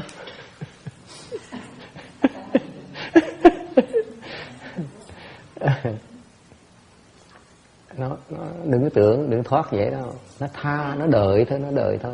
Cái lúc mà mình mà yếu nhất nó tới nó đánh. Chỗ hiểm nhất của mình là cái chỗ đó. Không chạy đâu được hết. Yes. So question, what do we do about it? If you're a man or a woman,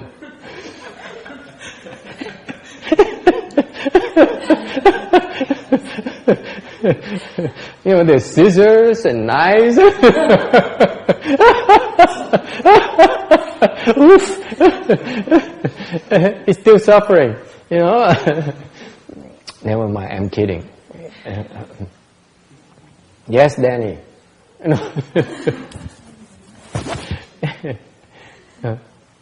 Làm sao bây giờ? Chịu trận thế đòi nữa, mình phải trả nợ người ta nha. I'm saying that you need to endure it. Why? Because in the past you say words of love to her. Now she comes and says, I love you. It serves you right. Tại sao nhỉ? Ráng mà chịu. Tại sao vậy? Kiếp trước á, đã tới dụ người ta. Nói là kiếp này anh yêu em. Kiếp này nó tới nói em yêu anh.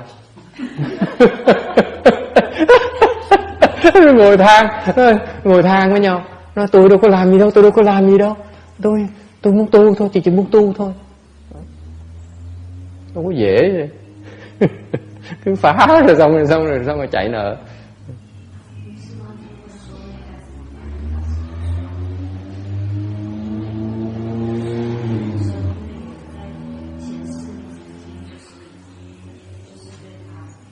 Okay, any questions or comments? Ai ơi Kiên thăm hay gì không? Ni sư nghĩ sao, có đúng hay là không?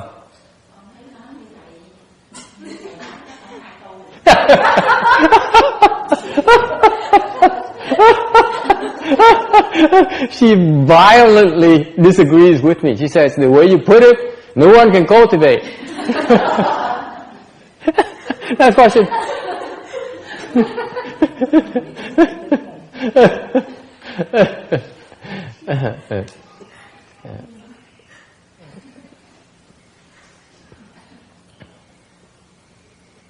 I'm only describing what I observed. Tôi chỉ kể cái chuyện tôi quan sát, nhưng sao tôi biết hết thật sự được. Có nhiều người tu được như sư bà tu được thì tôi có biết được.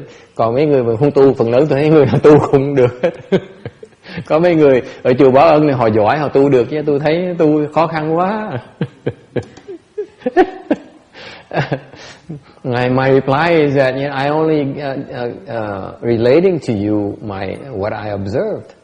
Of course, there are always exceptions. Like in this temple, our temple here, there are a couple of nuns here who are extremely advanced cultivators, have no problem whatsoever.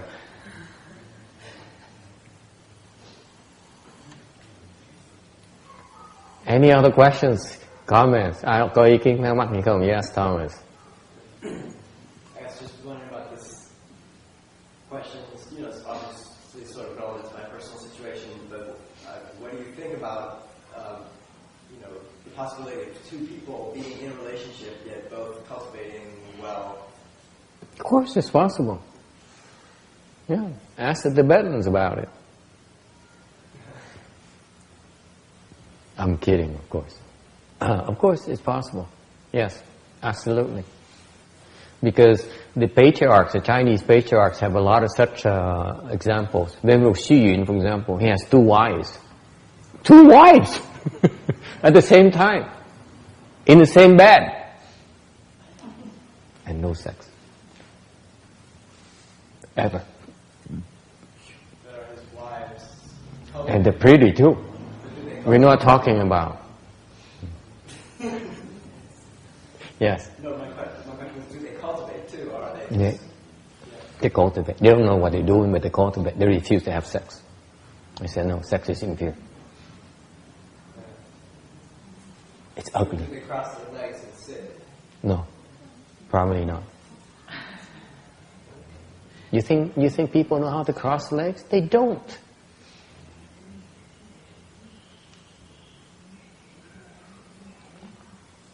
Any question? Any other questions? Người có câu hỏi là có thể có 2 người sống với nhau mà chỉ tu không, mà không có chuyện vợ chồng không? Tôi nói đương nhiên có nhé, có rất nhiều. Chẳng như bên Tây Tạng, không phải Tây Tạng, mấy tổ sư đó, tổ sư như rất có nhiều chuyện đó, như ngài Hư Vân đó, là có lúc ngài 20 tuổi đó, là gia đình cưới 2 vợ luôn, hai bụng vợ luôn. Rồi 3 người sống với nhau mà không có chuyện lăng nhăng. Rồi cô hỏi tiếp là họ có biết tu không? Họ xếp bằng này, họ luyện công gì đó, họ không biết luyện công gì hết đó. Họ chỉ nghĩ là cái chuyện tình dục là cái chuyện họ muốn làm thôi. Cái phước họ như vậy đó. And then later on, all 3 became left home people. Rồi sau này họ xuất gia hết. Họ sống như thời gian sau họ xuất gia. Rồi tách ra, họ chia ra, đi xuất gia hết. So Janice, would you like to leave the homeland?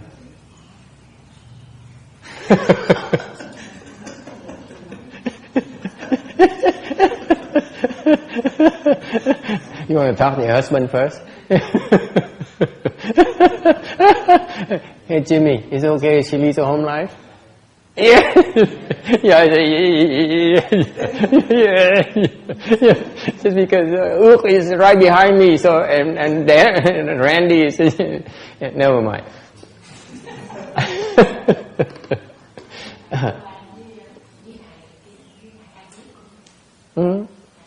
And then when Bhikshuni here says, for example, Mahakashyapa and the other Bhikshuni as well. They married. They never have any husband and wife stuff. Ngài Mahakashyap với là Kim Tử Quan cũng là cưới nhau xong rồi đâu có chuyện lăng nhăng đâu. Cưới nhau để mà tu. Yeah, they both get married when they're lay people, and then they left the home life. They lived together for many years, like 60 years before they leave the home life, left the home life, and became monks and nuns under Shakyamuni Buddha. Well, they never had sex. They never that stuff never interested them at all. But they were lay people. I mean, they were married. How is it possible? Because they never said, I love you. I bet you for 60 years never said, they never touched each other, and they never, sex is not it. It's different. But okay? They still were like, together, living together. Yes. Husbands and wives. So weird, huh? Boring, yeah.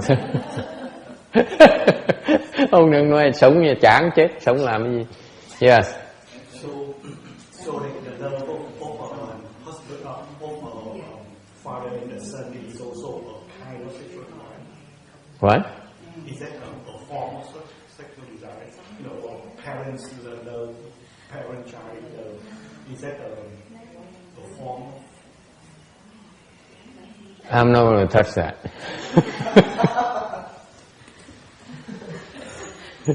Cái ông Hoài ác ôn quá, ông hỏi chứ giữa cha thương con này nọ là có chuyện dâm chụp ở trong, tôi nói tôi không dám đụng cái chuyện đó. It's no different from asking the father and the altar boy. I'm not going to touch that, okay? So that's why I think parents and child. No comment. Tôi đùa thôi.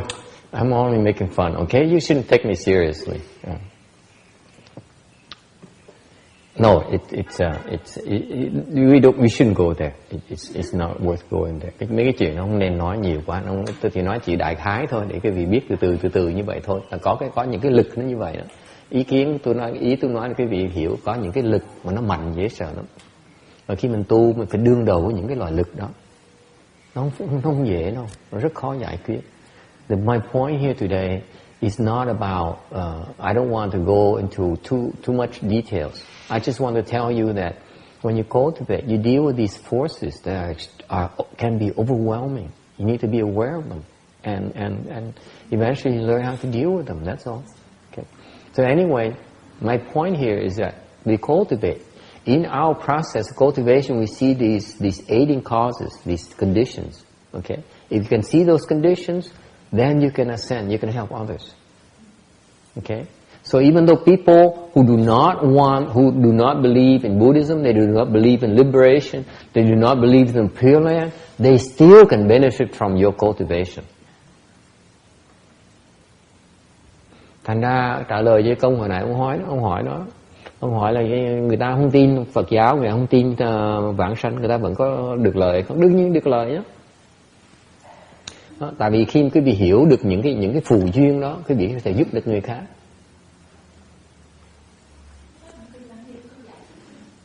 Vậy hả? Ok, vậy tốt. Tôi chưa đọc cái phần nữa.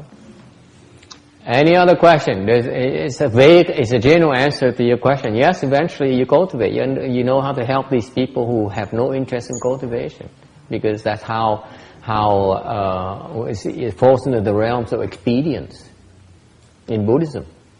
Bên Phật pháp á, cái đó gọi là phương tiện. Mình phải tạo những cái phương tiện giúp người ta. Mặc dù người ta không cần tu, người ta không muốn tu, mình vẫn có phương tiện giúp người ta như thường. Mình có rất nhiều phương tiện.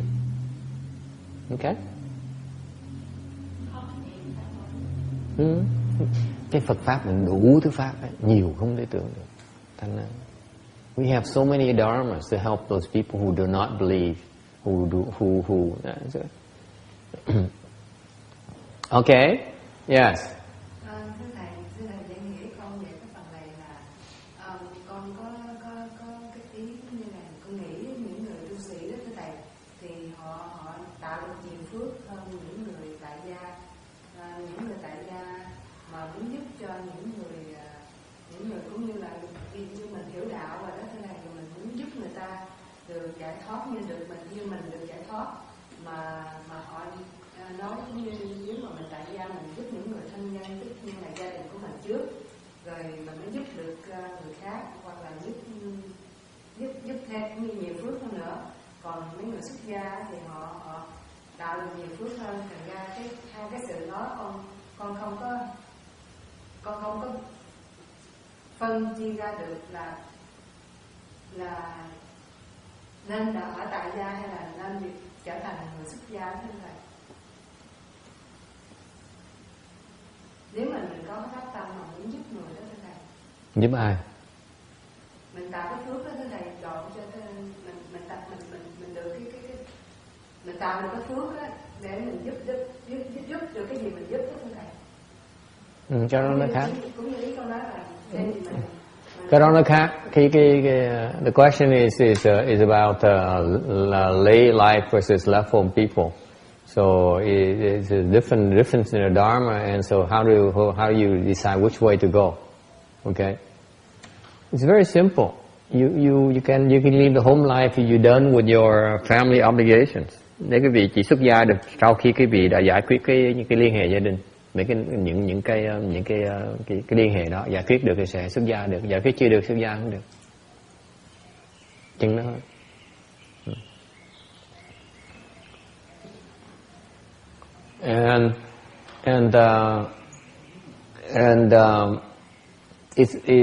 The simple fact is that it's about what is the meaning of your life.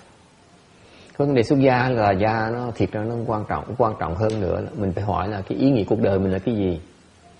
Cái đó nó quan trọng hơn nhiều. Thì thưa thầy, như hồi nãy con nói là con muốn phát tâm đó là con muốn làm cái chuyện như vậy đó là để cho những người cũng như là biết con á là con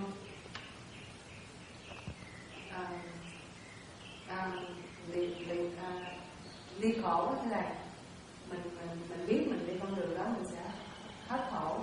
Còn nếu mà mình ở tại gia nó cái sự già buộc đó làm cho mình sẽ khổ hoài. Mà người ta nói ngược lại, nếu mà con làm như vậy á, mình chưa độ được gia đình mình, tại sao mình có thể độ người khác được? So the question is, the problem is that if you tell her problem is that she feels like she should leave the home life because she wants to end suffering, but then they come back and they tell her that you haven't, you can't even help your own family, your own the people you love. How can you possibly accomplish ending suffering? Người ta không biết, kệ người ta không hiểu cái chuyện đó. Cái vấn đề là mình tu rồi mình tìm cái pháp để mình nó có ý nghĩa, có lý nhất cho mình. Cho tùy cái mục tiêu mình là gì. Có những người mục tiêu họ đâu phải là liễu khổ đâu. Họ chưa tới trình độ họ muốn liễu cái khổ, họ chỉ muốn tiến bộ thôi. Ok.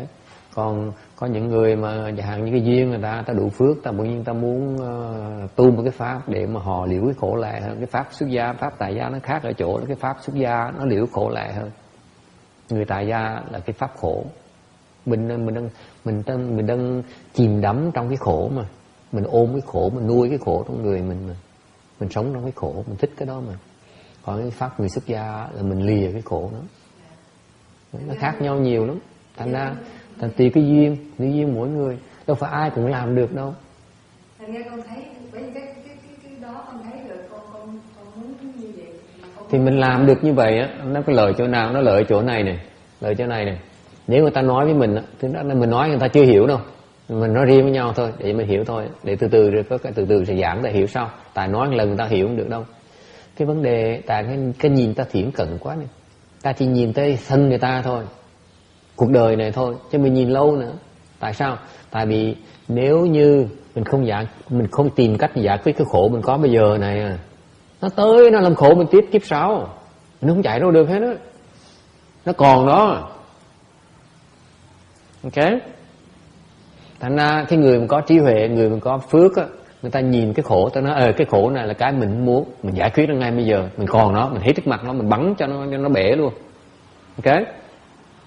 Để sau nó không có quyền phá mình nữa, nó không thể phá mình được nữa. Người ta có cái phước như vậy đó, có được cái sáng suốt như vậy đó. Okay. Là khác. Nhưng khi đâu phải người ta không thấy được như vậy sao thì chịu thôi.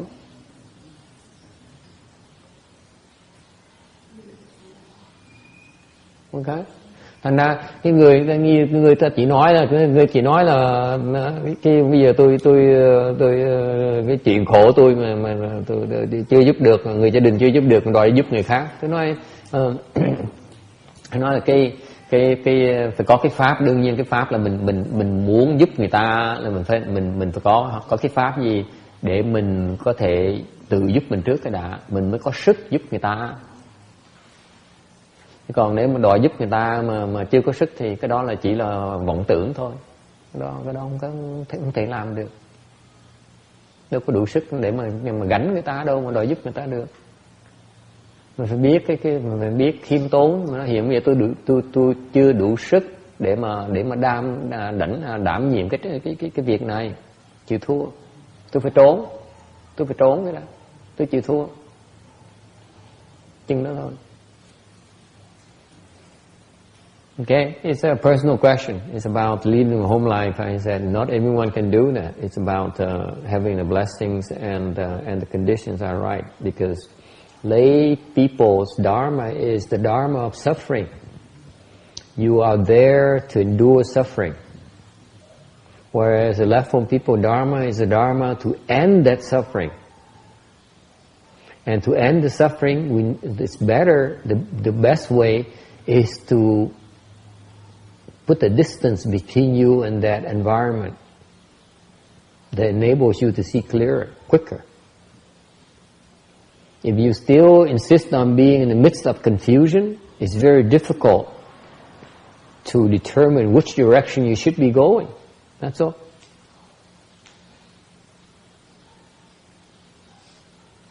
Eventually, when your blessings, you have enough blessings, you naturally would consider leading the home life, because it's a faster way to end suffering. Ngày nào đó khi quý vị có đủ phước á, quý vị sẽ nghĩ chuyện xuất gia. Tại cái pháp xuất gia là cái pháp mà nó liễu khổ lẹ hơn.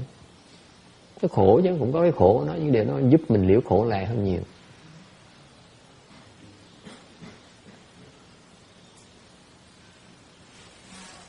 Sẽ có người sẽ thành công, để số nó ít lắm.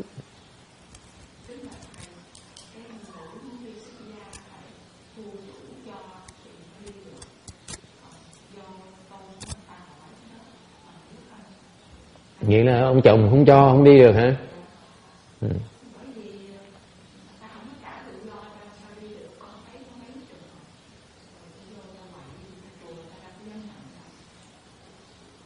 Trong bên thì kheo ni giới có cái giới không? Phải hỏi không? Tôi không biết, tôi bây giờ xuất gia bên đàn bà thôi tôi. Yes, go ahead and translate, Amy. I know it's a kind of topic you want to talk about.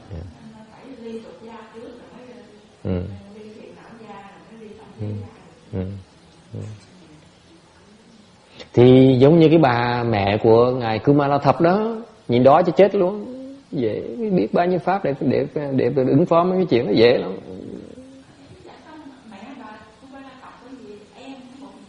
Không. Thế bây giờ dễ mình mà bà không biết đói, bây giờ mà bà dám chỉ đói, bây giờ mình nhìn đói cho mình chết luôn. Cho xuất gia ngay. Thiếu gì? Phật nhau này đi sư đừng có sợ, tôi có nhiều pháp để mà phá nó, đừng có sao hết, đừng có sợ.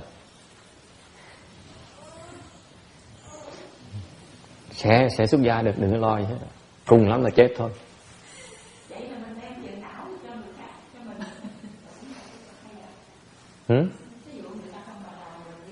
Nếu không đem phiền não sao mình liễu khổ được? Kệ người ta khổ một tí để mình liễu khổ chứ.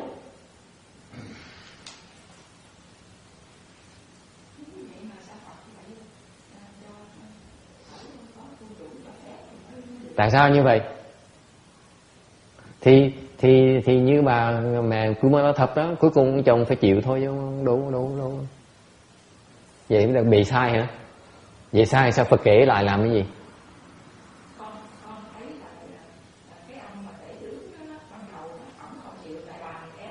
Rồi sao?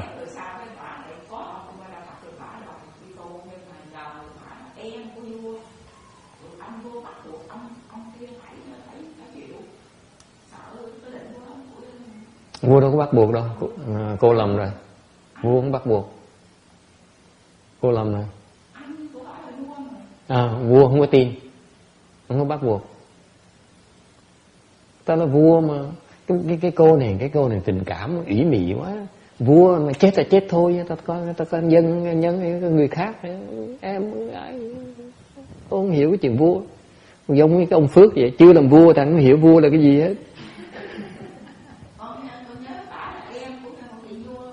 Kể nhưng nếu không có bắt, ông vua không có bắt, cô lầm rồi, ông vua không có bắt cái chuyện này.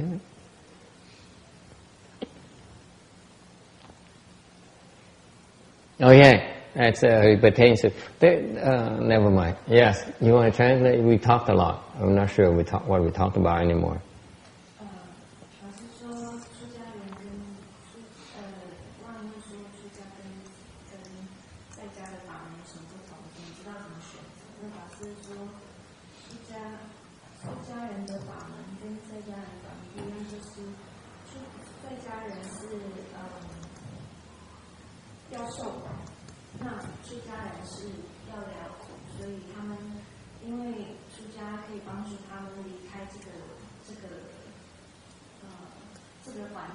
所以帮他们比较清楚看到，容易很快的看到说为什么那个苦的原因这样子。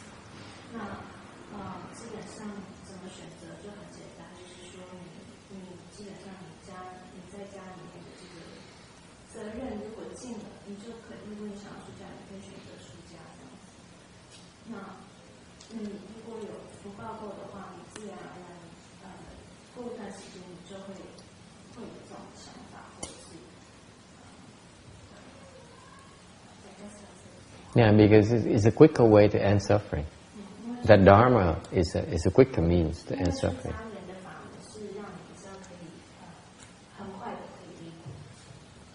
Okay, any question? Ai thắc mắc gì không? Final questions. We try to get to be on time. Mình muốn giữ thì giờ cho nó. Yes, question. Well, I had a couple personal questions. One I was wondering if I could briefly ask you afterwards, and the other one, it's not so relevant to everyone, but I could ask, but I don't know if there's time. It's just about the knee surgery. Yeah. What about it? Well, it's just technically trying to decide whether I want to consider having this knee surgery. The reason that I would do it is so I have the capacity to do physical work. Like if I'm ever up in the Zen center, I'm kind of limited. I can't. There's a lot of physical work that needs to be done that I'm often not able to do it. And just in general, the karmic implications of having a surgery, the fact that I might not be able to. So maybe the doctor says like 10% chance I wouldn't be able to sit in full lotus, but maybe 1% chance that, or less, that I wouldn't be able to sit in half lotus. So there's some chance I wouldn't get the same flexibility back after the surgery. You will. With training, you will. But I wouldn't have surgery unless I must. You would not have surgery? Yeah, unless I must. I mean, the only reason to have it is if I wanted to be able to do more physical work, basically. Or the other thing is that in the future, a knee without this has a torn ligament is more of a tendency to develop arthritis down the line. I also have some torn meniscus. If you bow to the Buddhas, you will take care of the arthritis problem down the road. And bowing Dharma will take care of your arthritis. But you're not. Yeah. But this is why, and the Buddhist people, the older people, they do a lot of bowing. The old Buddhists who do bowing, they have very little arthritis problems. A particular Dharma is designed to combat arthritis. Cái tê thấp, phong thấp, is tê thấp phải không? Phong thấp là cái mà cái bệnh, có là bệnh đó, mấy người lớn tuổi thường bị lắm. Thì có cái pháp là bên Phật pháp, là có cái pháp là pháp lại Phật. Cái gì là Phật nhiều á, mấy người lớn tuổi sẽ bớt cái phong thấp đó. Yeah. Yeah. Không, cái pháp nó đặc biệt, pháp là cái có lại Phật thôi là cái phong thấp nó hết. Okay. Yes. But also just like on the implications of allowing myself to be cut up, and also the other aspect of, it's going to be painful, the recovery. Wouldn't I be paying off my debts in some sense if I experience a lot of pain? And isn't that kind of beneficial? Yeah. So, why do you choose pain? That way, that kind of pain. Well, it's also productive because then I get a better knee at the end of it. And if I paid off my debts, isn't it good to pay off your debts? If I paid off some debts. Maybe. What makes you think you pay it off? Well, you said if you experience a lot of pain, I'm just interpreting that as... You're interpreting too much. You don't know that. So, yeah, that's what I'm asking. You're thinking too much. You don't know. Yeah. So don't think about those issues. They're not productive. Don't think about, paying off the debts is after the fact. You can't plan for that. If it hurts, that means you still have debts. Keep on paying. It stops hurting, you pay it off. It's that simple. You have to simplify. You can't say, let me pay so much. I cut myself up, and then if there's not enough, I take a knife and I stick it in and I twist. Okay, that way I pay it off quicker. It's just making up things that are not very productive. Make a choice to have the surgery. There's implications, right? I don't know. I'm just asking. Yeah. What your take is on it. So basically, the bottom line is, you think if I want to do physical work, it's fine to do the surgery. Yeah, it's up to you. It's either way. It's okay. Either way is personal choice. Either way is always ways to get around the problem. It's nothing fixed. Because whatever route you take, whatever choice you make, things will evolve. New things will happen. New obstructions will arise. Okay? There's no point in looking at it right now, because they'll change. Let me tell you why I'm cautious about these things. Mahamoggalyana is number one in spiritual penetration among the Buddha disciples. Ông hỏi mấy cái chuyện này mà tôi trả lời không được, tại vì có những cái chuyện mà mình không biết, tương lai mình không biết được hết. Tại sao như vậy? Ông hỏi là chẳng hạn như muốn giải phẫu không giải phẫu, sao tôi biết được? Có những cái chuyện nó biến đổi hoài à, mình cách là mình biết được hết đó. Cái sự kiện nó biến chuyển theo không có cái luật nào hết đó. Tại sao có cái chuyện như vậy này? Ngài Mục Kiền Liên á, là đệ nhất thần thông của đệ tử của Phật. Yes, this is your last chance. Mahamoggalyana, Mỗ Hờ Mù Chiên Liên.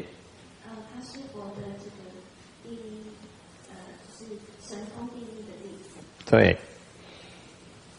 Someone, the temple has some planning some major event, so they came to Mahamoggalyana and asked him, we plan to have a great Dharma assembly tomorrow. We will rain tomorrow.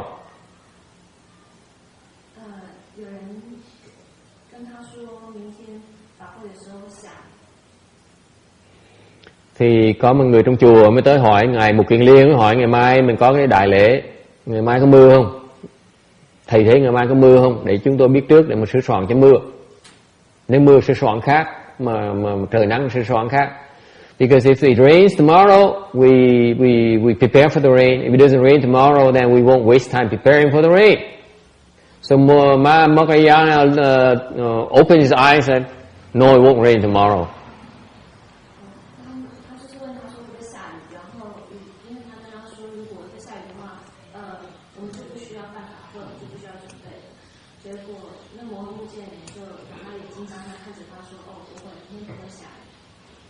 Thì hỏi ngày mai có mưa không? Mục Kiền Liên mới mở thần thông ra, mở mắt ra nhìn một cái, nói là ngày mai không có mưa. Đừng có lo, mai không có mưa đâu. Guess what happened the following day? Gì xảy ra ngày hôm sau? It rained. Ngày hôm sau không mưa.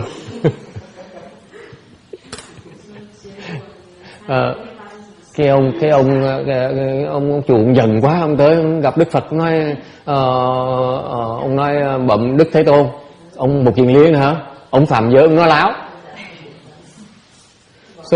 So that guy, that monk there, came to see the Buddha and complained to the Buddha and said, Honored One, Mahamoggalyana, he does not keep precepts, he lies through his teeth.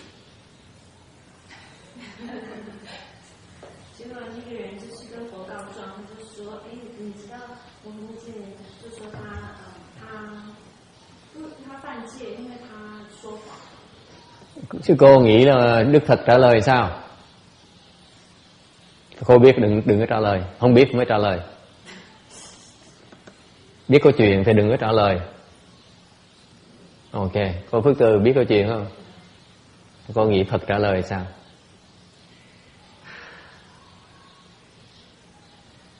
I'm asked the Venerable Bhikshuni here in front, the old one. the one who's been fighting me the whole for 2 hours now, very unhappy that I talk about sex. I ask her, if you know the answer, you know the answer already, you know the story already, don't answer me. And so I asked the second one, I asked, you don't know the answer, what's your answer? What do you think? Nghĩ sao? Phật trả lời sao?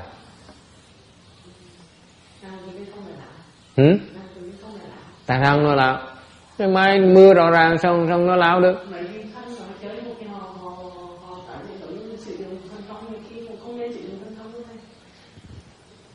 She says, these nuns, they cheat all the time.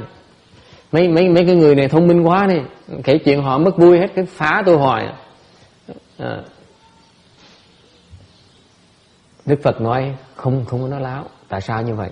Tại khi mà ngài Mục Kiền Liên á, mà dùng thân của ngài mà thấy nhìn á, thì rõ ràng á, ngày hôm sau không có mưa. Do sau khi ngài nhìn xong rồi á, nó đổi. Đâu có nói láo đâu. Tới lúc mà hỏi ngài á, nó chưa mưa, nó chưa đổi, thì nó không mưa. Hỏi xong nó đi một cái, quay lưng đi một cái, là nghiệp, cái nghiệp của Mục Kiền Liên tới ngay lập tức. Cái nghiệp nó láo tới ngay lập tức. Dễ sợ không? Cái nghiệp mình nó tới ngay lập tức. Cái ông này là ông không nói láo.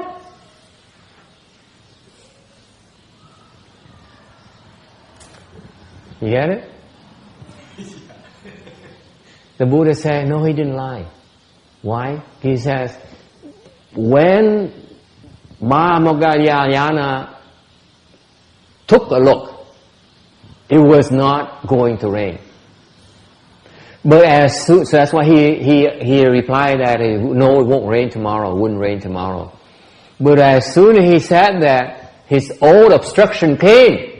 What obstructions? Lying obstructions came. So the conditions changed immediately. So that's why it rained the following day, because Mahamoggalāyana said it would not rain. See? This is why I don't give you an answer. I'm not that stupid. thấy cái chuyện nó ly kỳ dễ sợ. Thấy cái gì không? Tại vì thiệt ra nó không, đáng lý nó không có mưa. Đều tại vì cái người Mục Kiền Liên đó mở cái miệng ra nói một cái là cái nghiệp ổng tới ngay lập tức. Thằng hồi nãy ông hỏi tôi, thầy nghĩ giải phẫu hay không giải phẫu? Tôi nói tôi không biết. Tôi dạy mà tôi trả lời hả?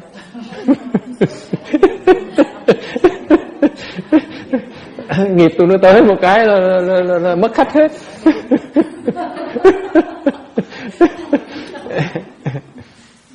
Cẩn thận, phải biết khiêm tốn, đừng có dài. Mình nói dài, không ai chạy cái đó được hết đó. Mình cứ nghĩ là mình biết một cái là mình chết. Tại vì cái chuyện ly kỳ không ai hiểu cái chuyện đó. Tôi nghe cái chuyện. See, you heard the story before, Randy, didn't you? You see, the beautiful thing about this story, folks, is that it happened because Mahamoggalāyana and the other guy thought that Mahamoggalāyana knows everything. As soon as everyone believes that, you know, that's the case, whoop, it flipped immediately. That's called obstructions. It's called retributions. Be very careful. Chuyện đó không quan trọng. Tao hỏi giải phẫu tôi kể chuyện một kiên niên chứ biết thôi. Ông hỏi giải phẫu tôi không dám trả lời, tôi dạy mà trả lời. Tôi đâu có biết, mình mà nói anh chi, tôi mà tội gì mà nói. Không đổi. Mình dám nghĩ mình biết một cái là mình chết với nó. Không có dạy, mình không biết. Hỏi là tôi không biết. Tôi hỏi là thầy không biết. Thầy yên thân. Chứ còn lỡ như ngày một kiền niên là tôi biết một cái là chết. Nó tới. Nó dò lái mình một cái ngay lập tức. Thằng tu thích thú dễ sợ không? Thấy thú dễ sợ không? Thằng tu mình càng khờ. Phải không? Cái người tu mà không biết mới là giỏi. Người tu càng ngày càng biết nhiều càng khờ. tôi không biết gì. Để yên thân tôi. Để tôi yên thân. Tội nghiệp tôi.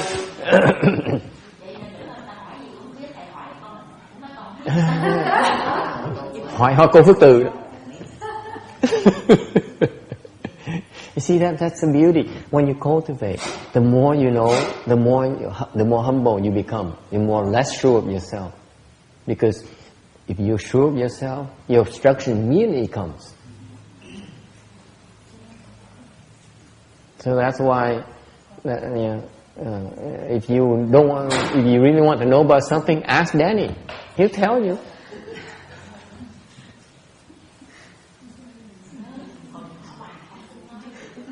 Okay, we're having enough fun. Let's stop here. That's enough. Mình cứ kéo dài hoài. Okay, we stop here today.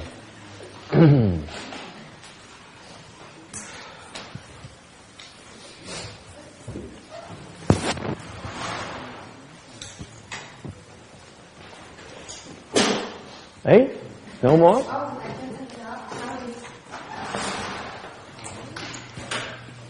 No, not yet. We still need to do the transference, please.